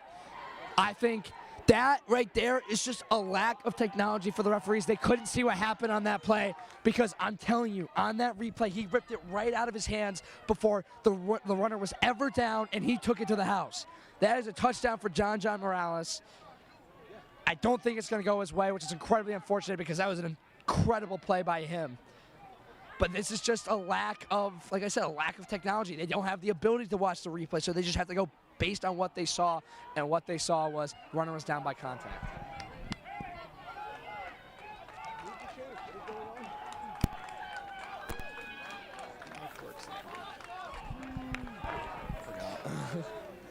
All right, we're back in business. Yeah, Ryan's mic was having some technical difficulties, but we're good to go now. And now, Redcoat fans are getting loud, supporting their team after a botched call from the refs. I mean, they did. I don't think they blew the whistle, right? Listen, so even if even at the end of the day, it's not just a matter of whistle. It's a matter of like, I'm fine if they say it wasn't a touchdown. It should, at very least, be Redcoat football. What they're saying though is the whistle blew it dead. It goes like this. Whistle. And there's some controversy in the crowd here, and I'm starting to get a little nervous. Yeah. But a 1st and 10 now for the Eagles. Clock is now starting to run after that altercation.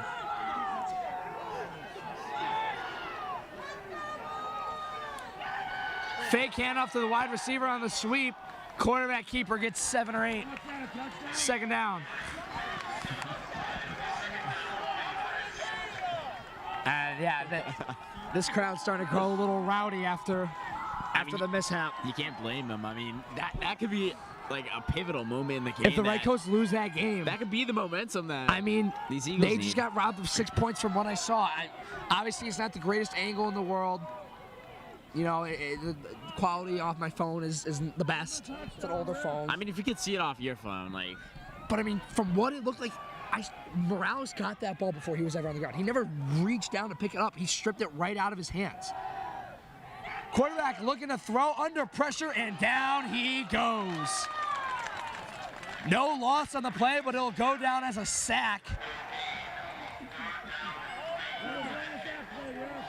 Bunch of Redcoats in on that one. Carrick Hannon checks out.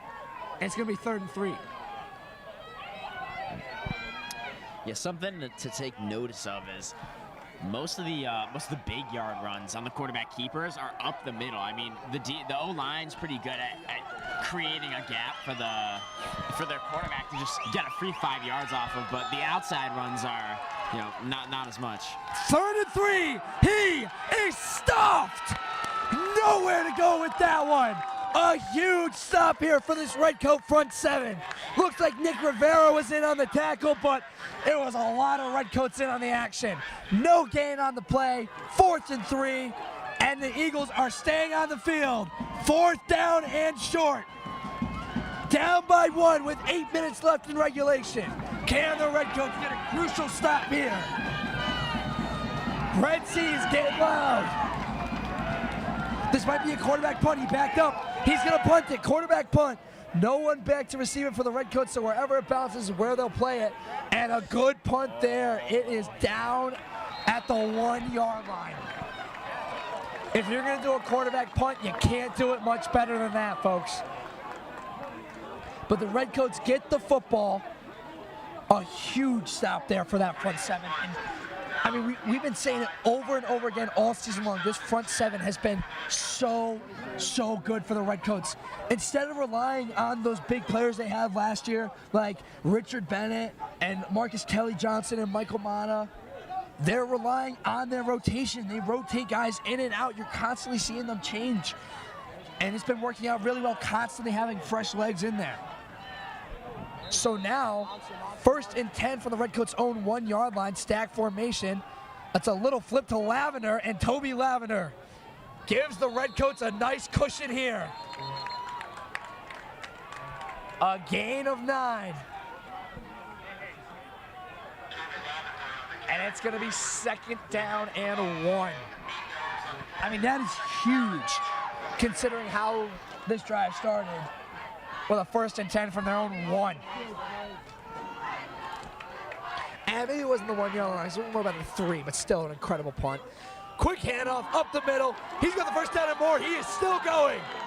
Past the 20-yard line down to the 24. Toby Lavender once again getting it done for the Redcoats. And honestly, realistically, Ryan, the Redcoats can chew a lot of clock here, and if they put up a touchdown, it might be the icing on the cake if they're able to drive down the field and chew this clock. The Eagles were gifted a few extra downs on the last drive and couldn't come up with points. And this might be the bane of their existence. I don't know what that was. That was kind of a weird call, but it's okay. It is what it is. I don't know. I feel like I don't know, it works. there's a vocab word in AP Lit. I forgot what it was, but All right, so what do you learn in AP Lit? What did you read? read this book called Portrait of the Artist's Young Man. Okay. Terrible book, 0 out of 10. Okay. Genuinely, maybe one of the worst books I've ever read. How many books have you read? 4 so far. Well, No, like in your life. Like you can, oh, 4. Not kidding. I don't know. I'd say at least a solid 20, 25. Oh, flags flying on the play. An injured Eagle, and it might be on the Redcoats for some inappropriate altercations. I'm not sure what the call is. I think it's going to be a form of unsportsmanlike, considering it was after the play and around the injured Enfield Eagle.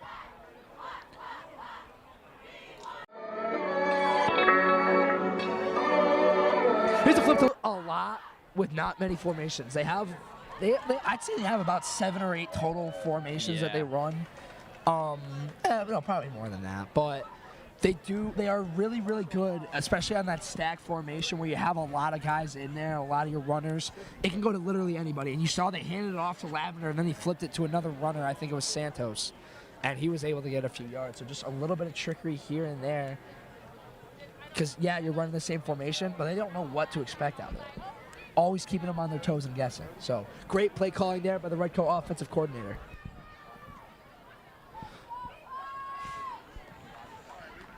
And 56 is going to be helped off the field. Oh, it looks like he's getting off on his own strength. Big shout out to him for that. A lot of respect.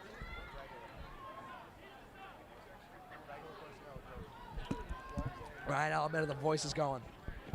It's going to be a rough day tomorrow. Oh yeah. Hurry up. Hurry up. Oh, dude. And now the Redcoats have to hurry up. They're looking like they're facing a delay of game. Dude, I just thought that, like, we'd be jumping and screaming during Hoko. Yeah, that's going to be rough. I'm going to need to make sure I get a good night's sleep. Yeah.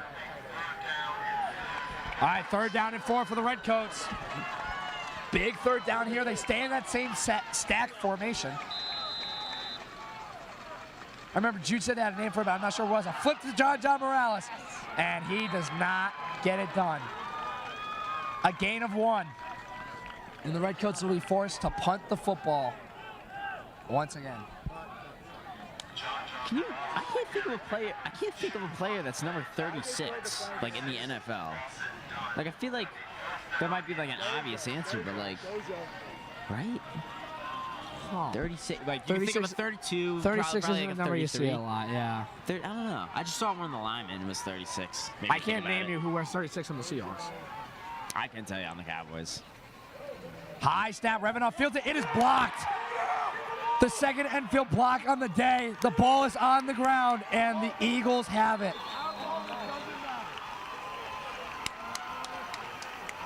A huge play there. I really can't put into words like how crucial that is at this point in the game with the Redcoats offense being non-existent in the second half.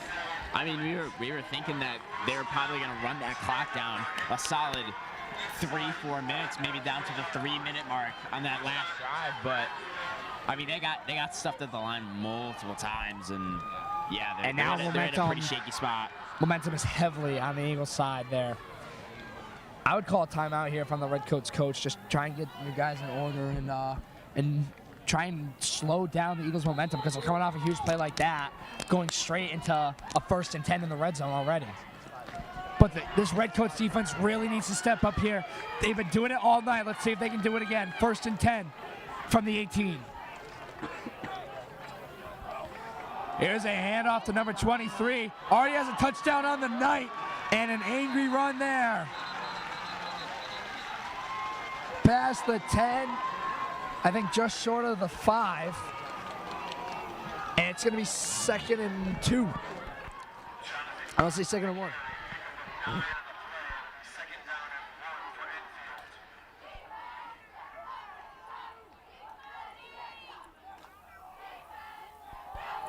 Handoff once again to 23. Not as much success on. Oh, he's still going. Oh, wait, ball came out. Oh, we got a whistle that time. Ball came out there. I think he was was after the down play. that time, but I mean, they blew the whistle. I want to then. rewatch that John Okay, play. wait. I want to rewatch I it. swear they didn't blow it.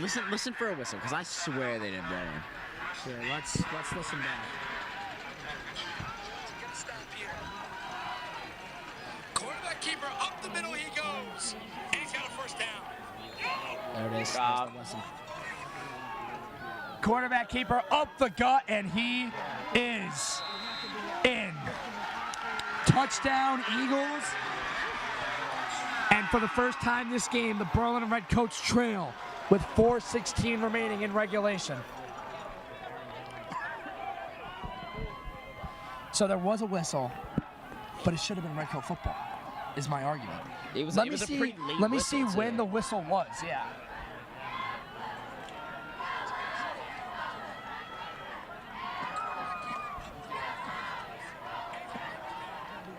Oh, it was well after Morales had the ball. It was well after Morales had the ball. I was gonna say, like, It's not a touchdown, but it should have definitely- been Redcoat football. because I'm pretty sure the refs still thought that the QB had the ball in his hands coming out. I don't of the know. tackles I don't know how past you. the first, Yeah. past the 1st down line. I mean, if we could have shown the stream, man, it's unfortunate. Eagles going for the 2-point conversion here to make it a 7-point game. Rolling out to his right, looking to throw. He's got a man wide open and complete. And the Eagles lead 20-13 with 4:16 remaining. Now, this is where you got to pick your guys up here if you're the Redcoats. Facing adversity for the first time today. Are you going to take the loss, go down the field, get a few plays, and not put up any points on the board? Or are you going to go right down the field, knock it into the end zone, get your guys going, and tie this thing up? This is when we're really going to see what this Redcoat team is all about, playing a great team like the Eagles. What are these guys capable of? We've been seeing some incredible defense tonight. The offense started off hot, but has simmered the rest of the game. Can they find some heat here with 4:16 left? I have PTSD from the term simmering because of Jamison Evans. I can't. We're not allowed to explain why. It doesn't even exist. He doesn't even know what He's letting it simmer. what it means. He's letting it simmer. He's not, because he doesn't know what that He's even letting means. it simmer. He just made it up. He's letting it simmer. It's not simmering. Shout out Jamison Evans. It either is or it isn't, and it's not simmering because that's not a thing. Booming kick there. Melville's going to return it. Kyle Melville at the goal line of his own end zone. Kyle Melville with some room. Melville still going. Kyle Melville, a huge return there. Past the 40-yard line to the 41. And the Redcoats get a bit of a spark to start a potentially game-tying touchdown drive. They need to go down the field and put some points on the board with 4:08 remaining. A huge return there from Melville. His toes were on the goal line, able to take it out 41 yards. I think 42 even. I'm saying it out now, Ryan. I'm hyped. My knees are getting a little sore, so I respect that. I have a really bad headache, though. I've been screaming a lot today. Hand off to Elijah Santos. Santos, big hit there by number 14 on the Eagles, but he's able to get about 5. 2nd and 5. Great run there by Elijah Santos, able to take the hit and keep going. 2nd and 5. Not a hurry-up offense, but the Redcoats definitely going with some haste. Play action, looking to throw. It's complete to Morales. Morales, not a lot of room, but he's able to get about 3 yards, and he is inches away from a first down. Nope, they're going to give it to him. First down, Redcoats. A catch and run there from John Morales, enough to move those chains. 3:33 and ticking remaining in the regulation. Is that in regulation? Yeah. You know, it's late. I'm tired. My voice is shot. You know what I mean. You know what I mean. Yeah. Just make sure you get a good night's rest. I will do my very best. I got work in the morning, so we'll see. Santos motions. Richatelli looking to throw, and he is immediately met by the quarterback, number 11. Morales, a big loss there. Loss of a yard or two. And I mean, dude, this number 11's insane. I know. He's playing, he's defensive back. He's played quarterback. He's the kicker. He's the punter. He's been running the football. I mean, he's a very like important player, like on both aspects of the field too. Richatelli is just gonna throw it away. Smart move. It was the right play there, but he's not happy. Gets up and voices his frustration. And now a 3rd and 11 for the Redcoats with 2:40 remaining in regulation. I think they have all 3 timeouts still. Sorry, that was, no, yeah, it's 3rd and 11, sorry. A bit of confusion for me there. I mean, they'll probably, depending on this next play, if they get close enough and they without getting a first down, they'll most definitely go for it. And I think with 240 not running right now, there's definitely a good chance to burn even just a little more time. They got to get this first down here, though. 3rd and 11, low snap. Richatelli's got time. Richatelli fire deep. Morales is open. He's got it. John Morales, a huge catch at the 15-yard line. Doing what he does best, coming up big in the biggest moments under the Friday Night Lights. John Morales picks up the first down. What a play there from the Redcoats. Great play there by Richatelli, seeing his man open down the field. And now 1st and 10 with the Redcoats working down the field with 16 seconds before the 2-minute warning. Screen here to Lavender. Toby Lavender cuts up. Lavender will score with ease. Touchdown, Redcoats! With 2:06 on the clock, Lavender kept both feet in bounds, turned upfield, and we are an extra point away from being tied up. What a game. What a game we've had tonight, Ryan. My voice is dead. I mean, time and time again, we've seen how lethal those screen passes can really be. I mean, Melville on that beautiful, was that, I'm not sure, I wasn't paying attention to that one, but I think Melville had like a dump, like a screen pass of something on that first drive, right? Touchdown in the first minute of the game or so. And then right here with Lavender, I mean, if you can get it to a guy who can turn upfield quick, I mean, yeah, it's lethal. So the Redcoats called their first time out of the half here. Probably just want to calm their guys down, but I don't know. There's a possibility they might be making the decision, do they want to go for 2 here? I mean, you have 2 minutes left on the clock. It's pretty easy. It's pretty easy to burn time for Enfield here. So I would play it safe. Try to kick this up and through. Get it to OT.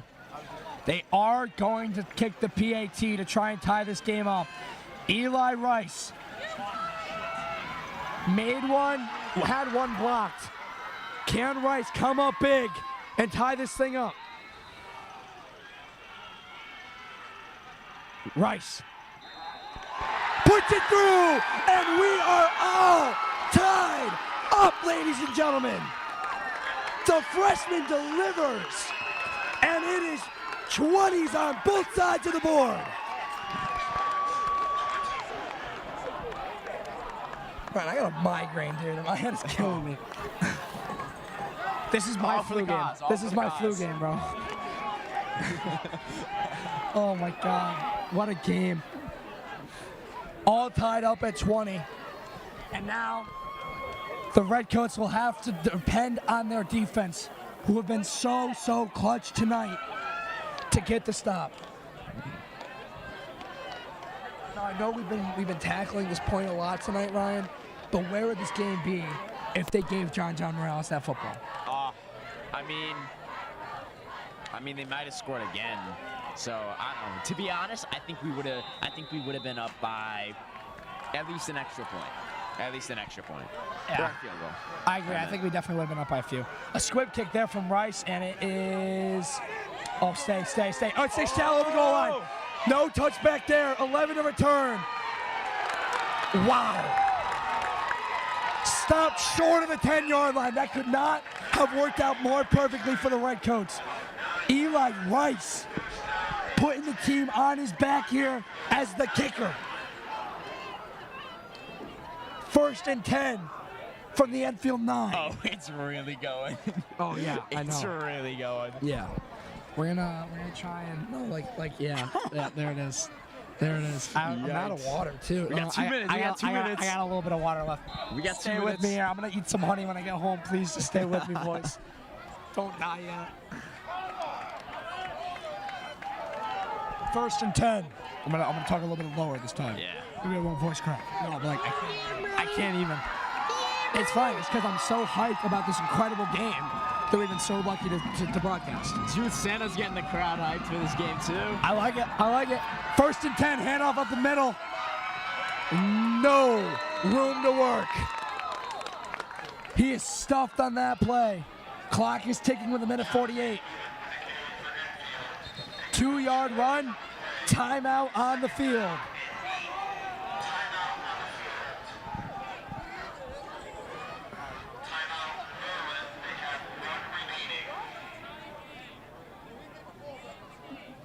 I think Berlin was the one that called the timeout. I like that move. I like that move a lot. They ran the ball. They're not showing like they're going to try and it looks like they're just trying to force OT here, starting off with a run play. And you're saying, no, I want to keep you guys as far back as possible, get that football back with the best field position I can, and go down and win this game. I mean, what? If they get a turnover, worst case scenario, they kick the field goal, right? Come out for the Redcoats? Yeah. Yeah. Oh, yeah. Yeah, I mean, dude, you don't need a touchdown. You need a field goal. It's a tie game. You just need a point. You need a point. You need a single point. If there was a way to get a single point without getting a touchdown, I think there technically is. No, but it's like if specific. If you get a safety on a 2-point attempt. Yeah, that's what it is. But that would never happen. Yeah. Read option here. Nowhere to go. He is met and hit hard. Now on the Redcoats, I'm going to save this timeout, but looks like they're going to call it here. No gain on the play. 3rd and 8. Timeout by the Redcoats. They have no more timeouts.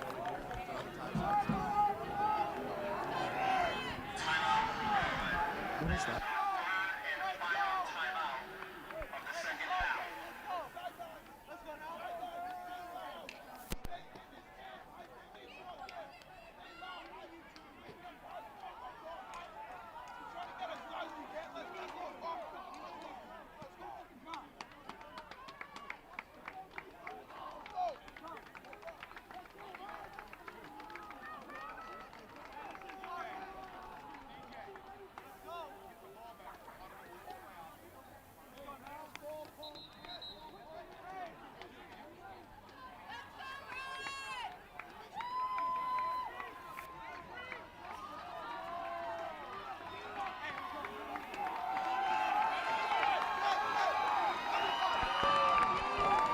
Welcome back, folks.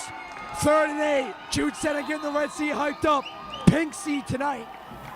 Shotgun snap. Looking to throw. Empty backfield. He'll step up and take off. He does not get there. A gain of only 1. The Redcoats do not have a way to stop the clock, though. So they will just have to hope the Eagles get the punt off with enough time to go down the field and get a field goal. The Redcoats need to be ready to spike the ball here. They're getting ready to punt on 4th and 5. Are they going for it? Is this just a 5 wide? They're going 5 wide here. It's a tie game. Right? What are they There's doing? no way, right? I think they might be just trying to draw them off sides here. I was going to say, if it's incomplete, If I'm the Redcoats, I'm not budging at all. I don't care if we get demolished on the front line, as long as you're covering their guys, because there's no shot they're going to run a play here. They're going to let this clock chew as much as possible, call timeout, and that's exactly what they just did. Timeout with 45 seconds remaining. First timeout of the half for the Eagles. 45 seconds remaining in regulation. We are tied at 20-20. Eagles facing a 4th and 5, backed up in their own zone at about their own 14-yard line. And the Redcoats have a shot. They're not going to have a lot of time. They don't have any timeouts. But they have an opportunity to go down the field and win this game. How do like professional, I'm sure there's like vocal training and stuff, but like how do they not lose their voice? I don't think they scream as much as I do, is the thing. It depends I on like scream the a type lot. of game, because like obviously they're supposed to be like fairly impartial. Like if a big play happens for one team, they're hyped. If it happens for the other team, they're hyped. But like I don't know, I'm thinking like I feel like Minneapolis. Or Minneapolis Miracle. Right? Dude, like, their announcers are screaming 24/7. Right. I don't know how. That's crazy. I mean, yeah. I mean, they do honestly, it for so long that they you assume probably like, just don't talk at all the entire week. I was gonna say, I assume like they also just like build up the strength. Well, you think I'd build up the strength of the amount of like shows I do? Yeah, but I lose my voice a lot. I honestly, I think it's because of Scuttle. My Scuttle voice, I shredded my vocal cords for that, and they haven't been the same. Good punt here. Melville's going to let it. Oh, no, he's going to field it. Kyle Melville to the 50. And he steps out of bounds at the Redcoat 49-yard line. Clock stop at 36 seconds.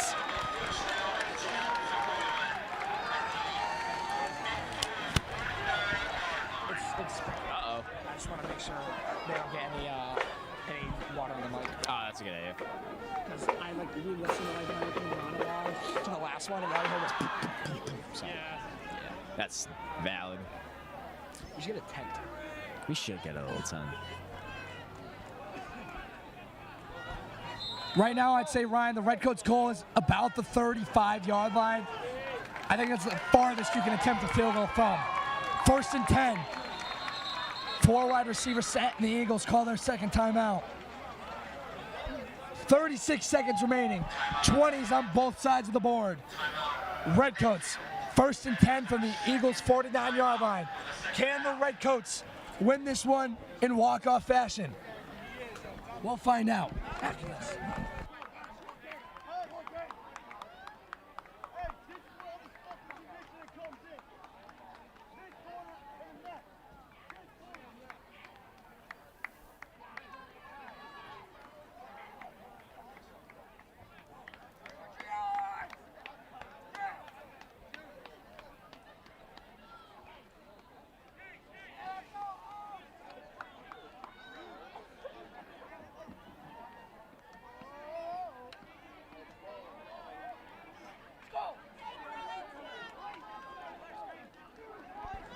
Timeout over.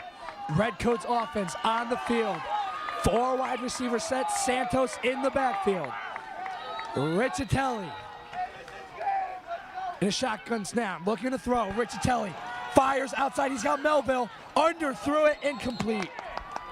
I think that's the right play, though, there on the Redcoats, because he wasn't going to be able to get out of bounds, so the clock was going to keep running. I think Melville had the opportunity to catch it, but elected to just knock it down instead. Clock stop, 31 seconds, 2nd and 10 from the same spot. Yeah, I mean, that only shaved off 5 seconds in a play. So. Yeah, but, I mean, that's incredibly unfortunate. Out route completion, he could have gotten about 8 yards there, only 10 yards away from field goal range. Riccitelli rolling out to his right, looking to throw. Riccitelli fires. He's got a man. It is caught. Melville! Touchdown!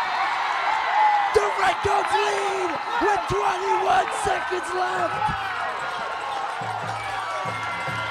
Do you believe in miracles? The Redcoats. What an incredible catch and run from Kyle Melville. Riccitelli rolls out to his right, delivers an absolute dime. And the Berlin Redcoats lead 26-20 with 21 seconds left in regulation. Unbelievable. I mean, it was a super similar play to that last one. I thought they were doing the exact same thing, but they sent Melville up the sideline. And I mean, it was a great call, great read from Riccitelli, and a beautifully placed pass. Like, everything fell perfectly into place on that play. I mean, that was just such a well-conducted play. Great play call. Melville with an incredible route there. Being able to, act like he's running an out route, boom, up the field he goes. They're not expecting him to throw it deep. They're just trying to get the clock stopped. Redcoats went for it all when it mattered most, and they got it.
After the incredible touchdown, here is Rice to make it a 7-point lead. Eli Rice, 2 for 3 on the night on PATs.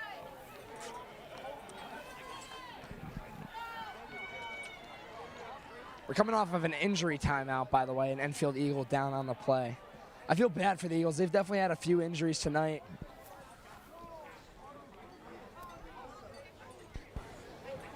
Now here's Rice to make it a 7-point lead.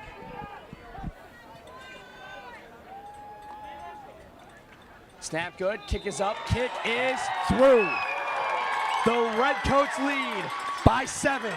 21 seconds remaining in the game. Can the defense continue to be clutch and ice out this victory here at home?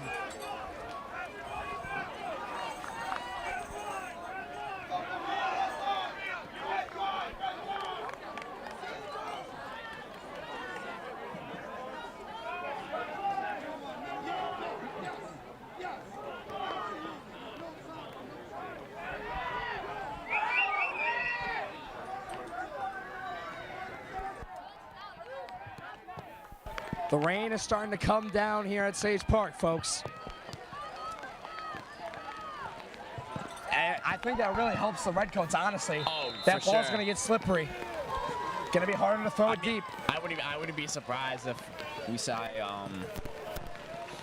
Squib kick, great call there, fielded at the 25-yard line. He's got a hole. Uh-oh. He's up to the 48-yard line of the Redcoats with 15 seconds remaining. It's not an easy task. This Redcoat defense has been impeccable these past 4 games. And they are 15 seconds away from ending the Eagles' undefeated streak. Can they hand Enfield their first loss of the season and extend their winning streak to 5-0? It all relies on the defense.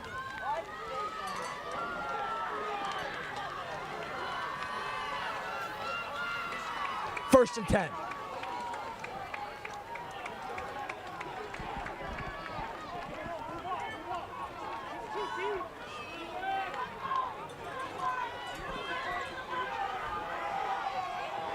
Redcoats playing prevent D.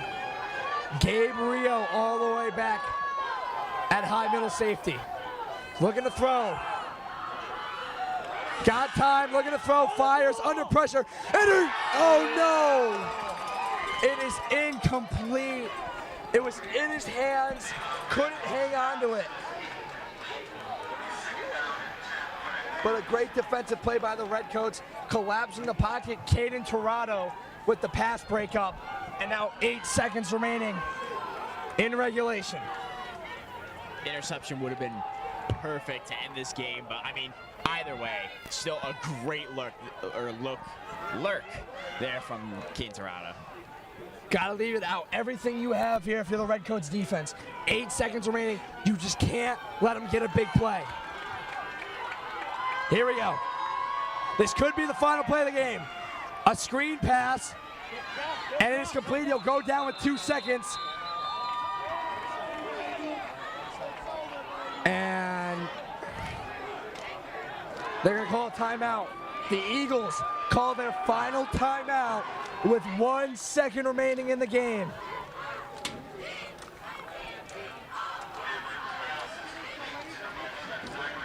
They're down past the 40, much more manageable, but definitely not easy. With the amount of players the Redcoats have deep here, it's gonna be a tough touchdown for the Eagles. Can the Redcoats get a stop on the final play of the game?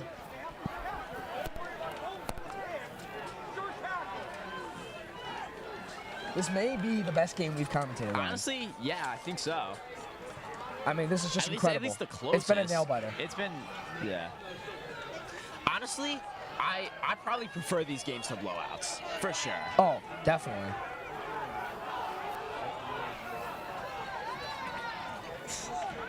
All right, it's 3rd and 1, but that doesn't really matter. Here we go. Final play of the game. Red Sea is getting loud. Empty backfield, looking to throw. Here it is. Down he goes. That's the game, ladies and gentlemen. The Redcoats win it. 27-20. Will Balicki with the game-sealing sack. Unbelievable finish here at Sage Park. We saw some magic tonight on Staley's Field. Ryan, what an incredible performance for these Berlin Redcoats. They win it 27-20. What are your thoughts on this just incredible finish? I mean, I'm so happy we decided to come out. You know, honestly, I'm not too happy that we weren't able to get the pregame show going. But, all right. Okay, I don't want to interview. It's gonna take too long. All right, well, score is 27-20. We will see you down on the field for post-game wrap.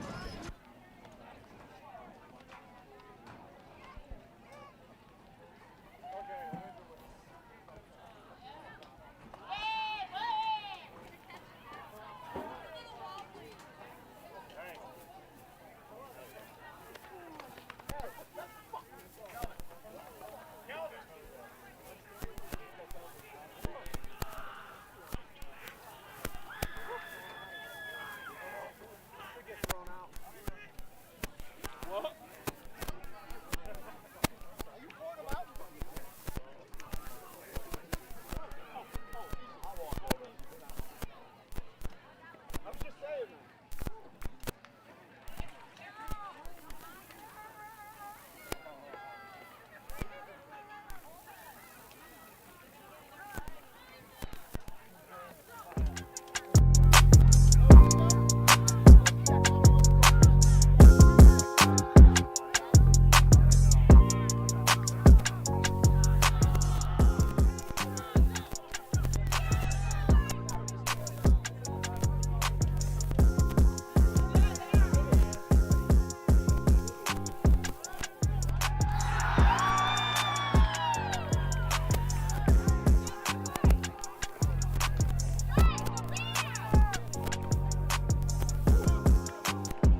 Folks, you just saw an incredible football game. The Redcoats won it 27-20 off of a huge touchdown by Kyle Melville with 21 seconds remaining. Ryan, how big is it that the Redcoats were able to face such big adversity and come up clutch when they needed it most? I mean, it was a nail-biter going into the second half, but I mean, the defense really stepped up for the fourth quarter and just put on a great performance. The defense was so incredibly clutch today.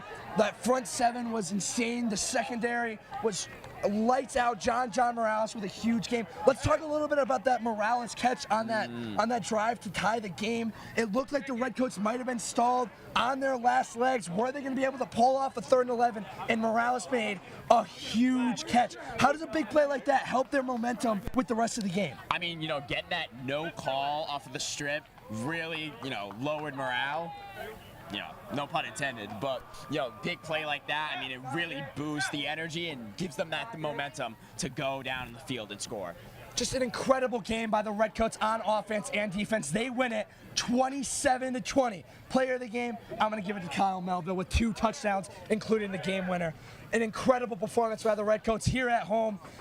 Advanced to 5-1 on the season.